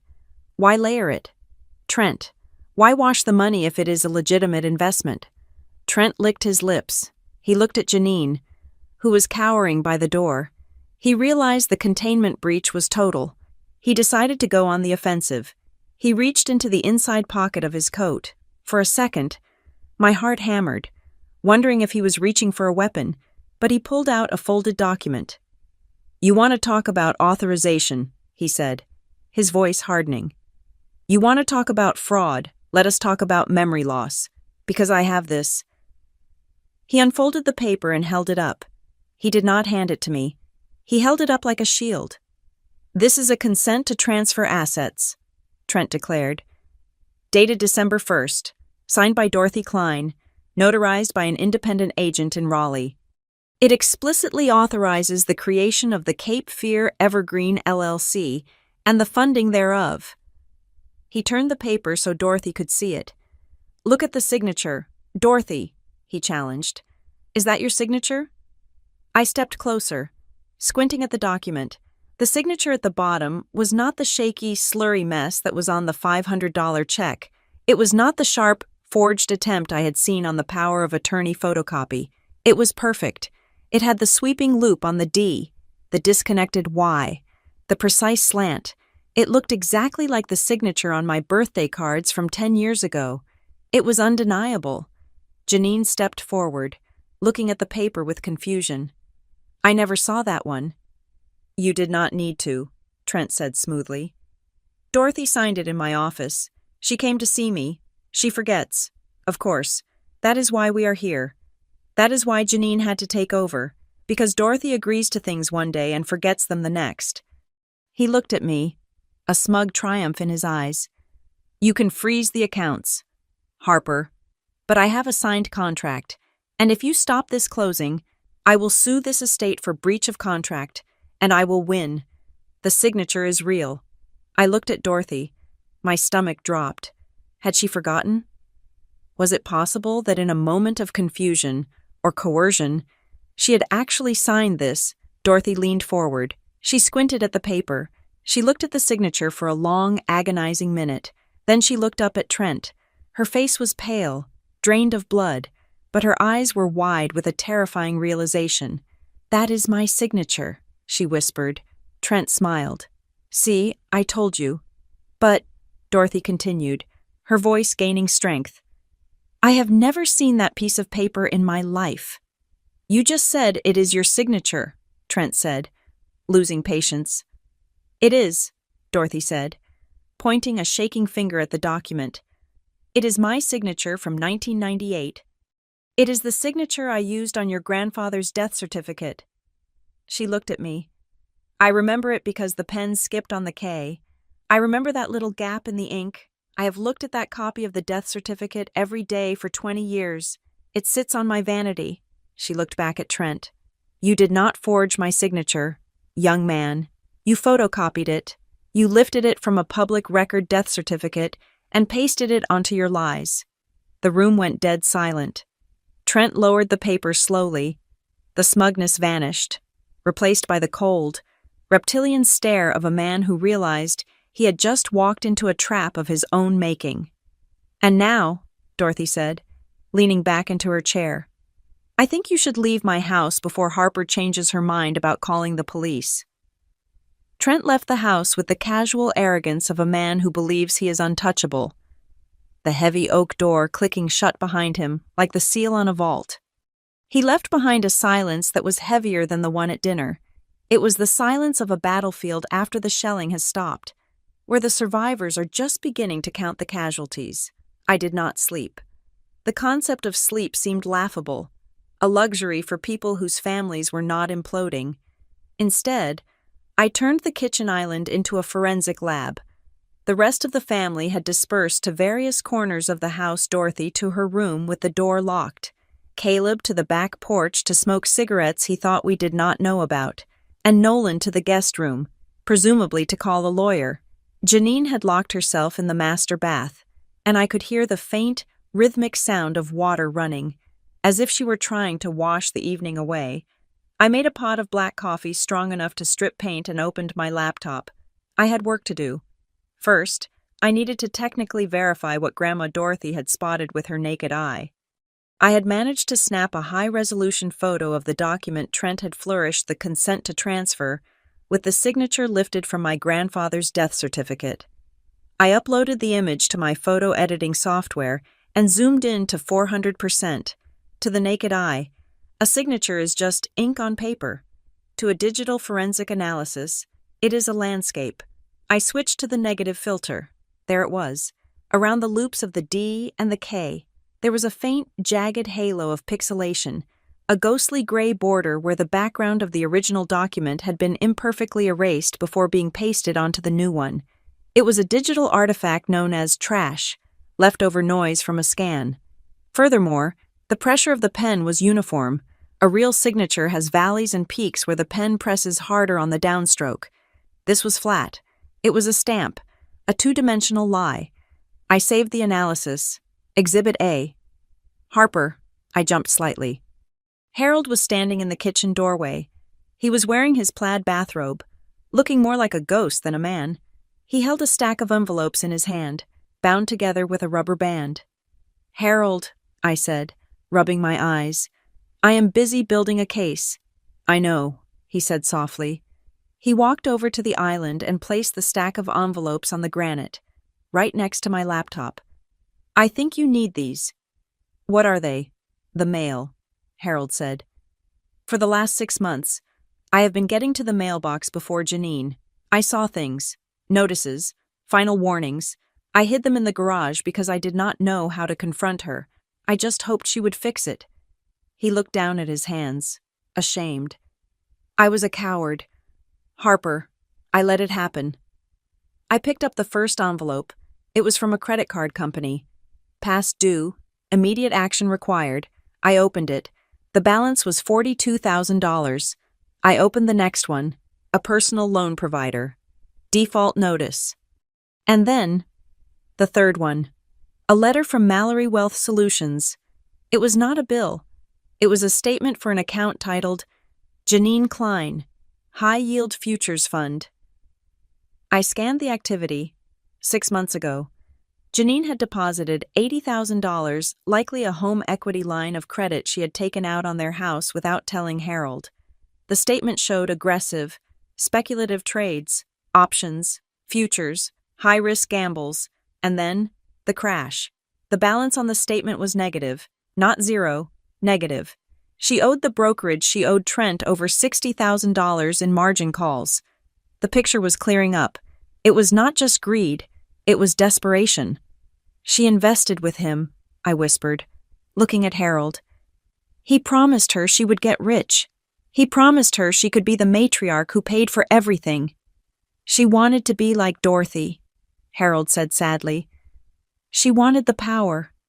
And when she lost it all," I said, realizing the mechanism of the trap, "Trent did not foreclose on her. He offered her a way out." I could hear Trent's voice in my head, smooth and predatory. "Do not worry. Janine, we can wipe this debt away. We can fix the margin call. We just need to access some underutilized capital. Your mother's accounts are just sitting there." He had leveraged her debt to turn her into a thief. "Where is Caleb?" I asked suddenly. "On the porch," Harold said. I grabbed the stack of letters and walked out the back door. The night air was freezing, biting through my thin sweater. Caleb was sitting on the swing, the cherry of his cigarette glowing in the dark. "Caleb," I said. He flinched, dropping the cigarette and crushing it under his boot. "I do not want a lecture." "Harper." "I am not here to lecture you," I said. "I am here to show you how you were played." I tossed the letter from Mallory Wealth Solutions onto his lap. "What is this?" he asked, squinting in the dim porch light. "That is Mom's investment account," I said. "She lost everything. Caleb, she owes Trent Mallory more money than you make in 2 years. That is why she needed the $1 million. It was not a gift. It was a bailout." Caleb stared at the paper. "But she told me Grandma wanted us to have it. She sat me down and cried. She said Grandma was scared of the government taking it for taxes and wanted to give it to us early. She said it was our inheritance." "And you believed her because you wanted to," I said gently. "You wanted the beach house. You wanted the easy life." "I thought I was helping," Caleb whispered, his voice breaking. "She made me feel like I was protecting the family legacy. She said if we did not move the money, the nursing home would take it all." "And Nolan?" I asked. "Did he know?" Caleb shook his head vigorously. "No. God, no. Nolan is terrified of breaking rules. Mom asked for his social security number months ago. She said she was adding him to the life insurance policy as a beneficiary since we are getting married. He gave it to her because he trusts her." "She used it to open the burner account," I said. "She made him an accessory to a felony without him even knowing." Caleb put his head in his hands and began to sob. It was a messy, ugly sound, the sound of a man realizing his mother had sold him out to save her own skin. "Go inside," I told him. "Wake up Nolan. Tell him to get his own lawyer, not a family friend, a real criminal defense attorney. He is going to need it to prove he was a victim of identity theft and not a co-conspirator." Caleb nodded, wiping his face, and ran inside. I went back to the kitchen. I had the motive. I had the method. I had the fake signature. But as I scrolled through the bank records I had downloaded earlier, not just the wire transfer, but the detailed monthly statements, I noticed something else. The $1 million was the finale, but the show had started long before that. I filtered the transaction history for the last 18 months. I was looking for small, recurring payments that might have slipped under the radar. I found a pattern. Starting a year and a half ago, there were monthly checks written from Dorothy's account for amounts ranging from $2,000 to $3,000. The memo lines were always innocent medical transport, home health aid, physical therapy copay. The payee was a company called Senior Care Logistics. I ran the name. It was a registered LLC, but it had no website, no reviews. The address was a UPS store in Raleigh. I cross-referenced the dates of the checks with my own calendar. I had a shared family calendar where Mom would post updates about Grandma's appointments. June 12th. Mom taking Grandma to eye doctor. Check cleared June 13th. $300 to Senior Care Logistics. August 4th. Mom taking Grandma to heart specialist. Check cleared August 5th. $450 to Senior Care Logistics. I felt a wave of nausea. Janine had been charging her own mother for the rides she gave her. She had set up a fake vendor to bill Dorothy for the time and gas of being a daughter, and likely inflating the costs by 500%. I printed the list of transactions. I walked up the stairs, my legs feeling heavy. I knocked on Dorothy's door. "Come in," she said. Her voice was weak. I entered. She was sitting up in bed, still wearing her blue dress, staring at the wall. "Grandma," I said, sitting on the edge of the bed. "I found something else, and it is going to hurt." I showed her the list. I explained the fake company. I explained that every time Janine had driven her to the doctor, every time she had picked up a prescription, she had written herself a check from Dorothy's account to pay for it. Dorothy took the paper. She put on her reading glasses. She ran her finger down the list of dates. "August 4th, she whispered. "We stopped for ice cream after the doctor. I bought her a sundae. I told her how grateful I was that she took the time off work to drive me.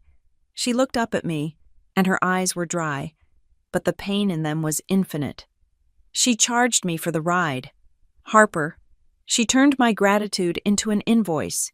She has been bleeding you dry for 18 months, I said. The $1 million was just the final harvest. This was the daily tax. Dorothy crumpled the paper in her hand. I trusted her. I thought she did it because she loved me. She might love you, I said, though the words tasted like ash. But she loves the money more. Or maybe she is just so deep in the hole with Trent that she stopped seeing you as a mother and started seeing you as an ATM. Dorothy took a deep breath. She smoothed out the crumpled paper and placed it on the nightstand. Get the file, Harper, she said. Put it all together, the checks, the fake signature, the email from the TV, everything. I am, I said. I have enough now for a RICO case. We have wire fraud, mail fraud, identity theft, elder abuse, and conspiracy. I stood up to leave, to go back to my laptop and finalize the timeline for the authorities. But as I passed the desk in the corner of the room, the desk where Janine had helped with the paperwork, I saw a tablet. It was an old iPad that Janine had given Grandma to play solitaire on. It was pinging with a notification. I glanced at the screen. It was synced to the family calendar, the one Janine managed. A reminder had just popped up for tomorrow morning, December 26th, 8:30 a.m. Emergency hearing. Competency guardianship. I froze. I tapped the notification to open the details. There was an attachment, a PDF of a court filing. I opened it. It was a petition filed by Janine Klein, with an affidavit signed by who else? Trent Mallory, acting as a concerned financial advisor.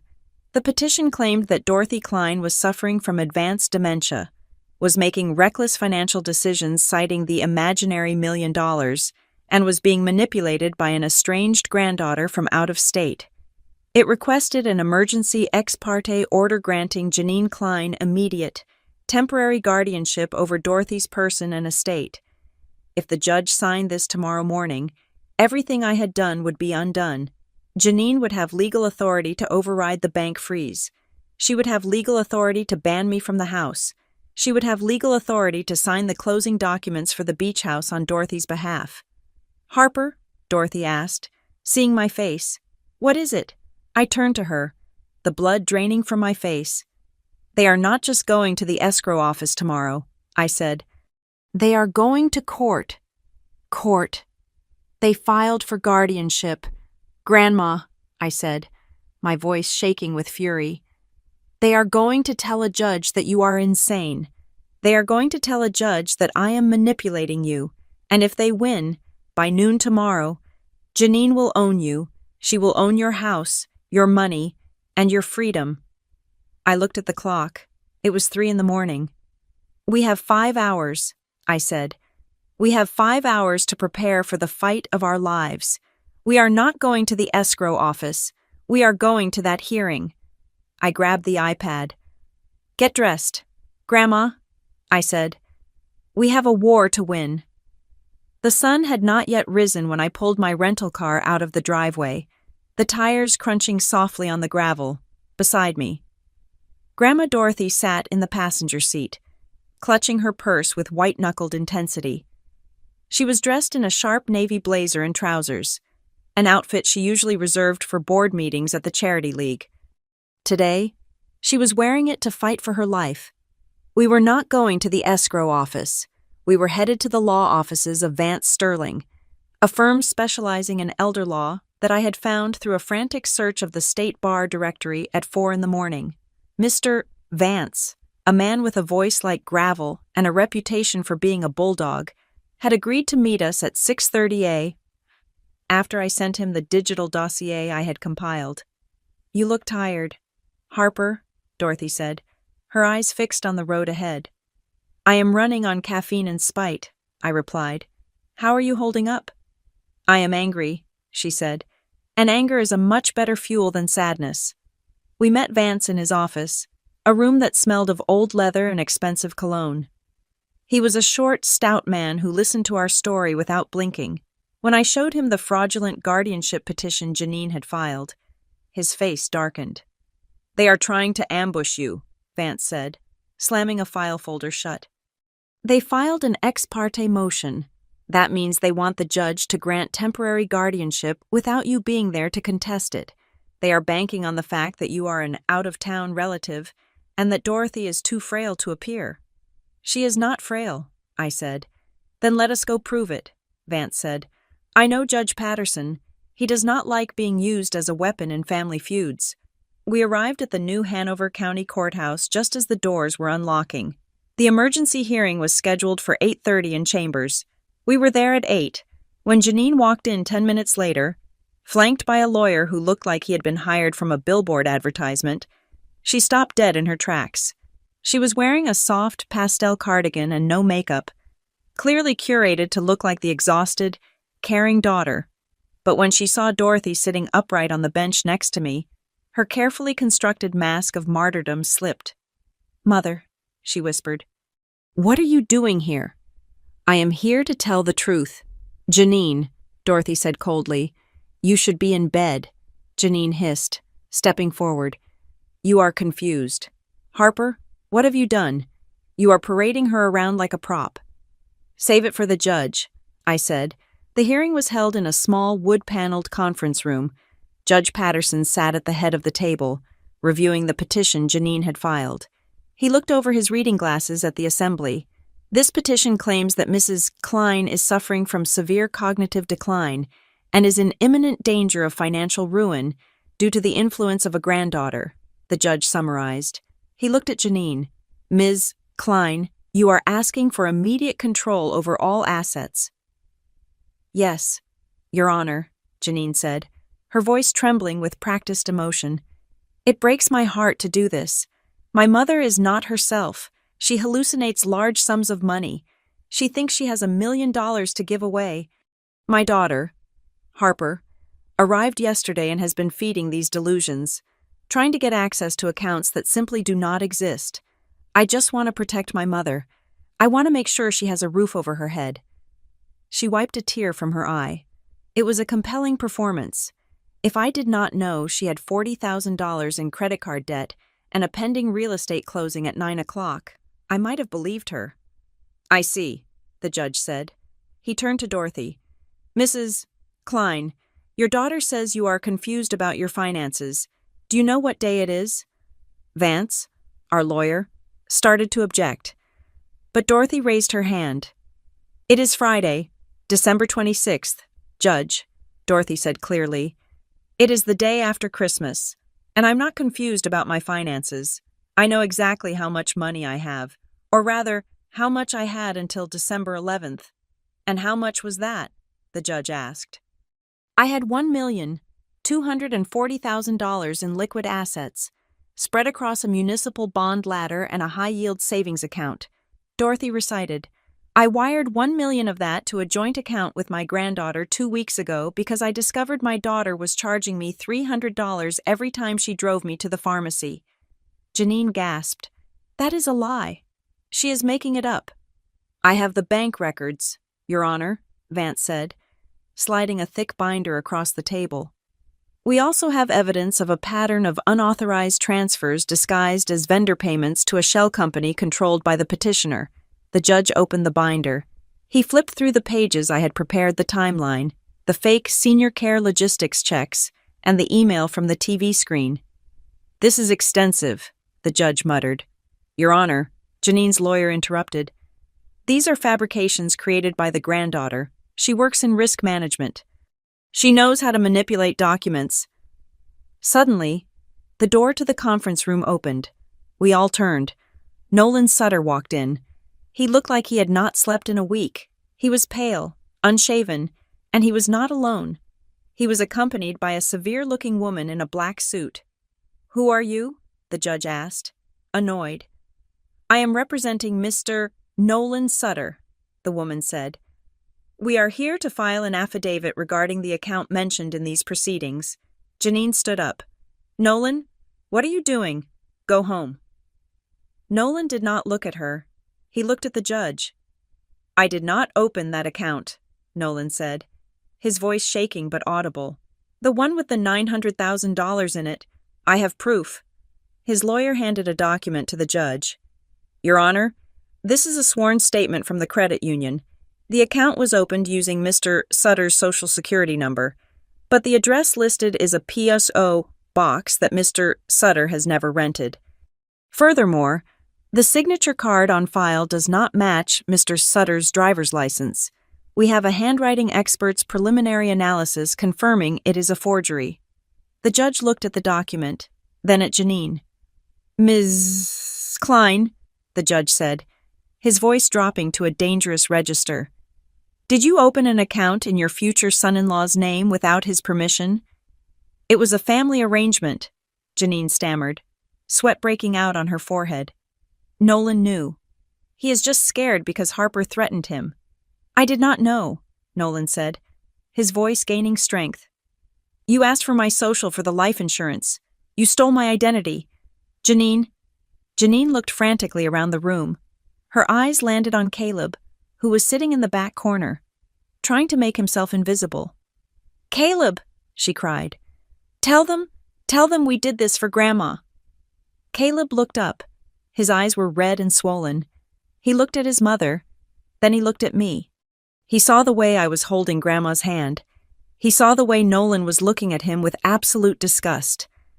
Caleb stood up. He reached into his pocket and pulled out his phone. I cannot do it, Mom, he whispered. Caleb, do not say a word. Janine's lawyer warned. Caleb ignored him. He walked up to the judge's table and placed his phone down. Read the texts, Caleb said, from last night and from last week. The judge picked up the phone. Who is Trent? The judge asked. He is her financial advisor, Caleb said, his voice breaking. He told us what to do. He told Mom to get the power of attorney signed. Even if she had to trick Grandma, he told me to call Harper and tell her not to come home. He texted me last night and said, Caleb took a shuddering breath. He said to give Grandma the blue pills so she would be asleep and could not talk to Harper. The room went silent. This was no longer a civil dispute. This was a conspiracy. He also said, Caleb continued, tears streaming down his face, that if we did not get the house closed by today, he would foreclose on Mom's debt and take everything we own. Janine sank into her chair, burying her face in her hands. It was over. The narrative she had built, the caring daughter, the senile mother, the greedy granddaughter, had been dismantled brick by brick. Trent Mallory, the judge read from the screen. Is that the man's name? Yes, I said. Trent Mallory of Mallory Wealth Solutions. Mr. Vance spoke up. Your Honor, my office ran a quick background check on Mr. Mallory this morning. It appears he is currently named as a defendant in 3 other civil suits in neighboring counties. The pattern is identical. He targets families in distress, offers to restructure their assets, and drains the accounts through unnecessary real estate transactions where he takes a massive commission. He is a predator, Dorothy said, her voice cutting through the legal jargon. And I was supposed to be his retirement fund. The judge took off his glasses. He looked at Janine with a mixture of pity and revulsion. Ms.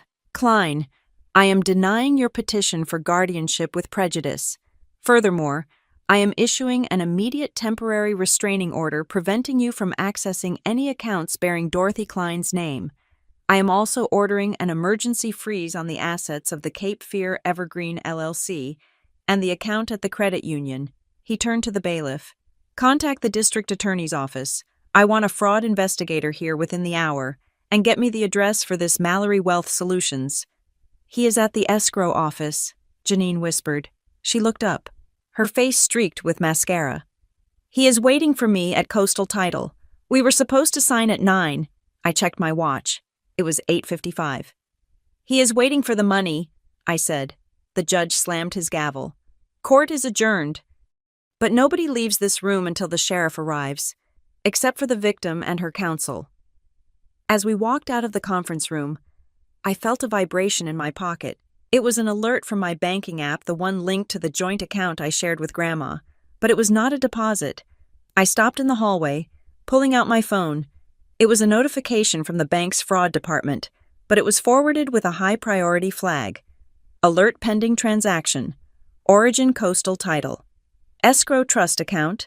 Destination Mallory Offshore Holdings, Cayman. Amount $999, $700. Status pending. Authorization required. My blood ran cold. The money was not in the credit union account anymore. Trent had already moved it to the escrow account in anticipation of the closing. And now, realizing that Janine was not coming, realizing that the house of cards was falling, he was trying to bypass the real estate deal entirely. He was trying to wire the funds straight from the escrow account to an offshore shell company. He was cutting and running. "What is it?" Vance asked, seeing my face. "He is not waiting for the closing," I said, showing him the screen. "He is trying to steal the principal right now. He has access to the escrow account." "The judge just ordered a freeze," Vance said. "The freeze takes hours to propagate through the banking system," I said. "Especially for a wire transfer that is already queued. He just needs one final authorization to release the hold." "Whose authorization?" Dorothy asked. "The buyer," I said. "Janine?" But Janine was in the courtroom, detained by the bailiff. Then I remembered the photocopy, the one with the pasted signature. He does not need Janine, I realized, feeling a sick dread in my stomach. He has Grandma's signature. He has the forged consent form. If he presents that to the escrow officer, they will think Grandma authorized the release of funds back to him as the investment manager. I looked at Dorothy. "He is at the escrow office right now," I said.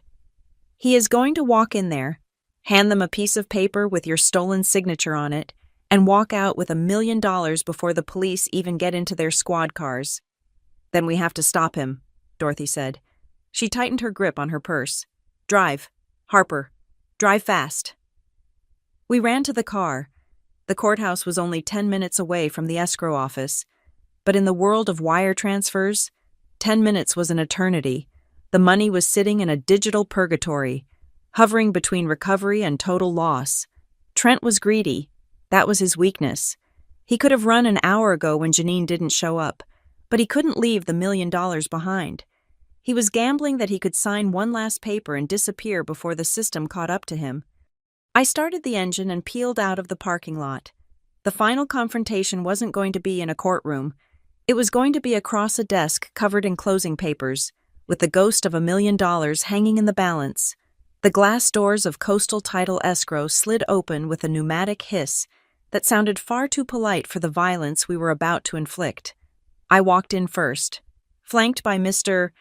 Vance and Grandma Dorothy, the lobby was a sterile expanse of white marble and abstract art, the kind of place designed to make the transfer of massive wealth feel clinical and boring. But at the reception desk, the energy was anything but calm. Trent Mallory was standing there. He was leaning over the high counter, his camel hair coat unbuttoned, pointing a manicured finger at a document on the desk. He was speaking low and fast to a young woman who looked like she was about to cry. "Stop the wire," I shouted, my voice echoing off the glass walls. Trent spun around. For a split second, I saw the raw, animal panic in his eyes before he smoothed his face into that terrifyingly perfect mask of professional concern. "Harper," he said, forcing a smile that looked like a rictus of pain. "And Dorothy, I am glad you are here. I was just finalizing the reversal. I wanted to make sure the funds were returned to the management account before the legal confusion set in." He was lying. I could see the screen behind the receptionist. The transfer destination was still listed as Mallory Offshore Holdings. Mr. Vance stepped forward, holding the court order like a weapon. "We have a temporary restraining order and an asset freeze issued by Judge Patterson 40 minutes ago. If you touch that keyboard, young lady, you will be an accessory to federal wire fraud." The receptionist snatched her hands away from the computer as if the keys were red hot. Trent laughed, but it was a dry, hollow sound. "This is ridiculous. I have a signed authorization right here." Dorothy signed it. "It allows me to move funds for asset protection purposes." He waved the document, the one with the photocopied signature, in the air. Dorothy walked up to him. She moved with a slow, deliberate grace that made her look 10 feet tall. "Let me see it," she said. Trent hesitated. then handed her the paper. "See your signature, dated December 1st. Dorothy looked at the paper. Then she looked at the receptionist. "My name is Dorothy Klein, and I want to see the security log for December 1st. Trent stiffened. "What I want to see the camera footage," Dorothy commanded, her voice ringing out like a bell. "If I came in here and signed this document in front of a notary as you claim, then I will be on the tape. Pull it up. Now." The receptionist looked at Trent, then at Mr. Vance. Mr. Vance nodded. "Do it. Or explain to the sheriff why you deleted evidence." The young woman typed frantically. A moment later, she turned the monitor so we could all see. Date December 1st. Time 2 o'clock in the afternoon. The video feed was grainy, but the faces were clear. The door opened. Trent Mallory walked in. He was guiding a woman by the elbow. It was not Dorothy. It was Janine. She was wearing a scarf wrapped around her head and large sunglasses, trying to look inconspicuous, but there was no mistaking her nervous, jerky movements. I watched as the on-screen Janine sat down. I watched as Trent slid a piece of paper across the desk. I watched as Janine hesitated, her hand shaking. Before she signed it, "That is not me," Dorothy said, pointing at the screen. "That is my daughter, and she is forging my name while you stand there and supervise." The front doors slid open again. 2 uniformed sheriff's deputies walked in, followed closely by the bailiff from the courthouse who was escorting Janine. She was not in cuffs yet, but she looked like a broken woman. Her face was streaked with tears. Her posture collapsed. When she saw the video paused on the screen, the frozen image of her crime, she let out a sob that sounded like something tearing. "I had to," Janine screamed, her voice cracking. "He made me." Trent backed away toward the wall. "Janine, shut up. Do not say another word. He told me he would take the house," Janine cried. Turning to Dorothy, she pointed a shaking finger at Trent. "He showed me the loan papers. He said he had a lien on our house. He said if I did not get control of your money by the end of the year, he would foreclose and throw Harold and me on the street. He said it was the only way to save the family. I did no such thing." Trent scoffed, adjusting his cuffs. "I merely advised you on your options. You wrote the script," Janine yelled. "You told me to wear the scarf. You told me to cut the notary stamp off the photocopy. You told me to drug her dinner." The deputies moved in. They did not go for Janine. They went for Trent. "Sir, put your hands behind your back," the lead deputy said. "Wait," a voice called out from the doorway. It was Caleb. He had driven here separately, desperate to intervene. He ran into the lobby, breathless. "It was me," Caleb shouted. Stepping between Trent and the police, "I did it. I set up the accounts. I signed the papers. Leave them alone. Take me." I looked at my brother. He was shaking, terrified, but trying to do the one thing he thought a man was supposed to do, protect his mother. It was a noble, stupid gesture. "Caleb, stop," I said, grabbing his arm. "No, I did it," Caleb insisted. The deputy looked at Caleb, then looked at the stack of evidence Mr. Vance was holding.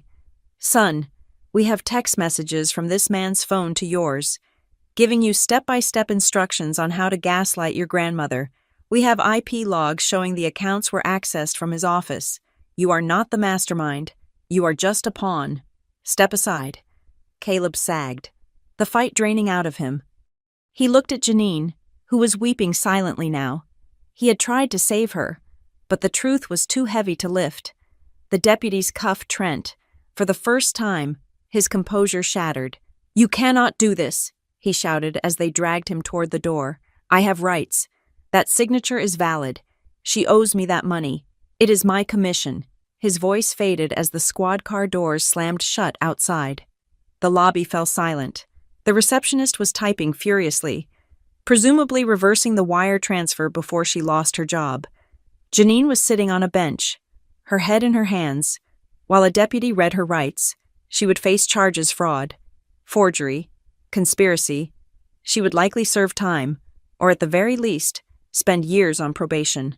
The beach house was gone. Her reputation was gone, but the money was safe. The manager of the title company came out, sweating profusely. "Mrs. Klein," he said, his voice trembling. I have just confirmed the recall of the wire. The $999,700 is being returned to your primary account as we speak. We are terribly sorry for this oversight." Dorothy did not look at him. She was looking at the empty doorway where Trent had been taken away. Then she turned to me. There was a look in her eyes I had not seen before. It was not relief. It was a profound, weary satisfaction. "You asked me a question at dinner." "Harper," she said softly. I looked at her. "What question?" "You asked me if I was sure I had sent the money." She said, "You thought I was confused. You thought I had been tricked into sending it and then forgetting." I nodded. "I thought they had gaslit you into believing you had done it." Dorothy smiled, but it was a sad smile. "I did send it. Harper. I sent it knowing full well that Janine had compromised my account. I sent it knowing that Trent was watching the balance like a hawk." I stared at her. "Why? Why would you send $1 million if you knew they were going to steal it?" "Because I needed them to commit the crime," she said. She walked over to the window, looking out at the parking lot where Janine was being led to a separate car. "I have known for months that Janine was stealing from me," Dorothy said. "The small checks, the fake vendors, but it was small enough that she could deny it. She could say it was for expenses. She could say I forgot. It was her word against mine. And who believes an 80-year-old woman over her devoted daughter?" She turned back to me. I knew Trent was pulling the strings. I knew they were planning something big. If I had confronted them with the small thefts, they would have just covered their tracks. They would have called me senile and gotten the guardianship anyway. I would have lost everything slowly, death by 1,000 cuts. She took a deep breath. So I gave them a target they could not resist. I wired the $1 million. I dangled the bait. I knew Trent would get greedy. I knew he would try to move it all at once. And I knew that to move that much money, they would have to leave a paper trail that not even the best lawyer could hide. I stood there, stunned. The realization hit me like a physical blow. The check for $500, the dinner, the confusion, the $500 check. I whispered, "You gave that to me." To force the confrontation. Dorothy finished. "I knew that if I thanked you for $500 in front of them, after they had just stolen $1 million, they would panic. They would have to react. I needed them to turn on each other in public. I needed you to see it." She reached out and touched my cheek. "I am sorry I had to use you as the trigger, Harper, but you were the only one honest enough to ask the right questions." I looked at my grandmother with a new sense of awe. She had not been a victim. She had been the sting operator. She had risked her entire fortune on a single gamble that their greed would outweigh their caution, and she had won. The aftermath was swift and brutal. Janine pleaded guilty to a lesser charge of fraud in exchange for testifying against Trent. She avoided prison time, but received 5 years of probation and was ordered to pay restitution for the money she had stolen over the last 18 months. She moved into a small apartment on the other side of town. We did not speak much after that. Caleb was charged as an accessory but received community service and a suspended sentence. Given his cooperation and the evidence of manipulation, he broke up with the idea of the easy life and started working double shifts at a warehouse, trying to pay off his own debts. Nolan was cleared of all charges. He broke off the engagement with Caleb 2 weeks later. He changed his bank, his phone number, and as far as I know, he moved to a different state to restart his life away from the Klein drama. And Trent Mallory went to federal prison for 15 years, that evening, after the police statements were filed and the bank accounts were secured. I drove Dorothy back to the house on Chestnut Street. The Christmas tree was still lit, casting a warm glow on the empty living room. We sat in the kitchen, drinking tea. The house was quiet. The tension was gone, replaced by the heavy silence of a family that had been pruned down to the healthy wood. I watched Dorothy sign a new stack of papers this time. Legit documents prepared by Mr. Vance. She was revoking the old power of attorney. She was placing her assets into an irrevocable trust with an independent corporate trustee. She was ensuring that no one, not even family, could ever touch her security again. She put the pen down and looked at me. "You saved me."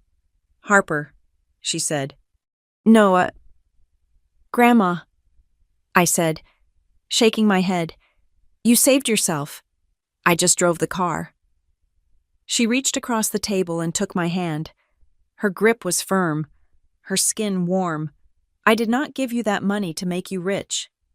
Harper, she said, her blue eyes piercing through me. I did not send that wire transfer just to catch them. I sent it because I wanted you to have it, and once the dust settles, the trust will transfer it back to you, properly this time. I do not need it. Grandma. I said, take it, she insisted. Not for the luxury, but for the leverage. I gave it to you so you never have to stay in a room you do not want to be in. I gave it to you so you are never dependent on someone who might lie to you. She squeezed my hand. I gave it to you so you can be free from those who see family as a wallet. I squeezed back. I left Wilmington that night. I did not stay for the rest of the holiday. There was nothing left to celebrate, and everything left to rebuild. I drove to the airport under a sky full of cold, bright stars. I sat in the terminal, watching the planes take off, feeling the weight of the check in my pocket. Not the fake $500 one, but the promise of the future. I had won. But it was not the kind of victory that made you want to cheer. It was the kind of victory that made you stand up straighter, breathe a little deeper, and walk through the security gate without looking back. The truth had been called by its name. The debt had been paid, and for the first time in a long time, I knew exactly who I was and what I was worth. Thank you so much for listening to this story. I would love to know where you are tuning in from. So please drop a comment below and share your thoughts on Harper and Dorothy's plan. If you enjoyed this story, please subscribe to the Maya Revenge Stories channel, like this video, and hit that hype button to help this story reach even more people. Your support means the world to us.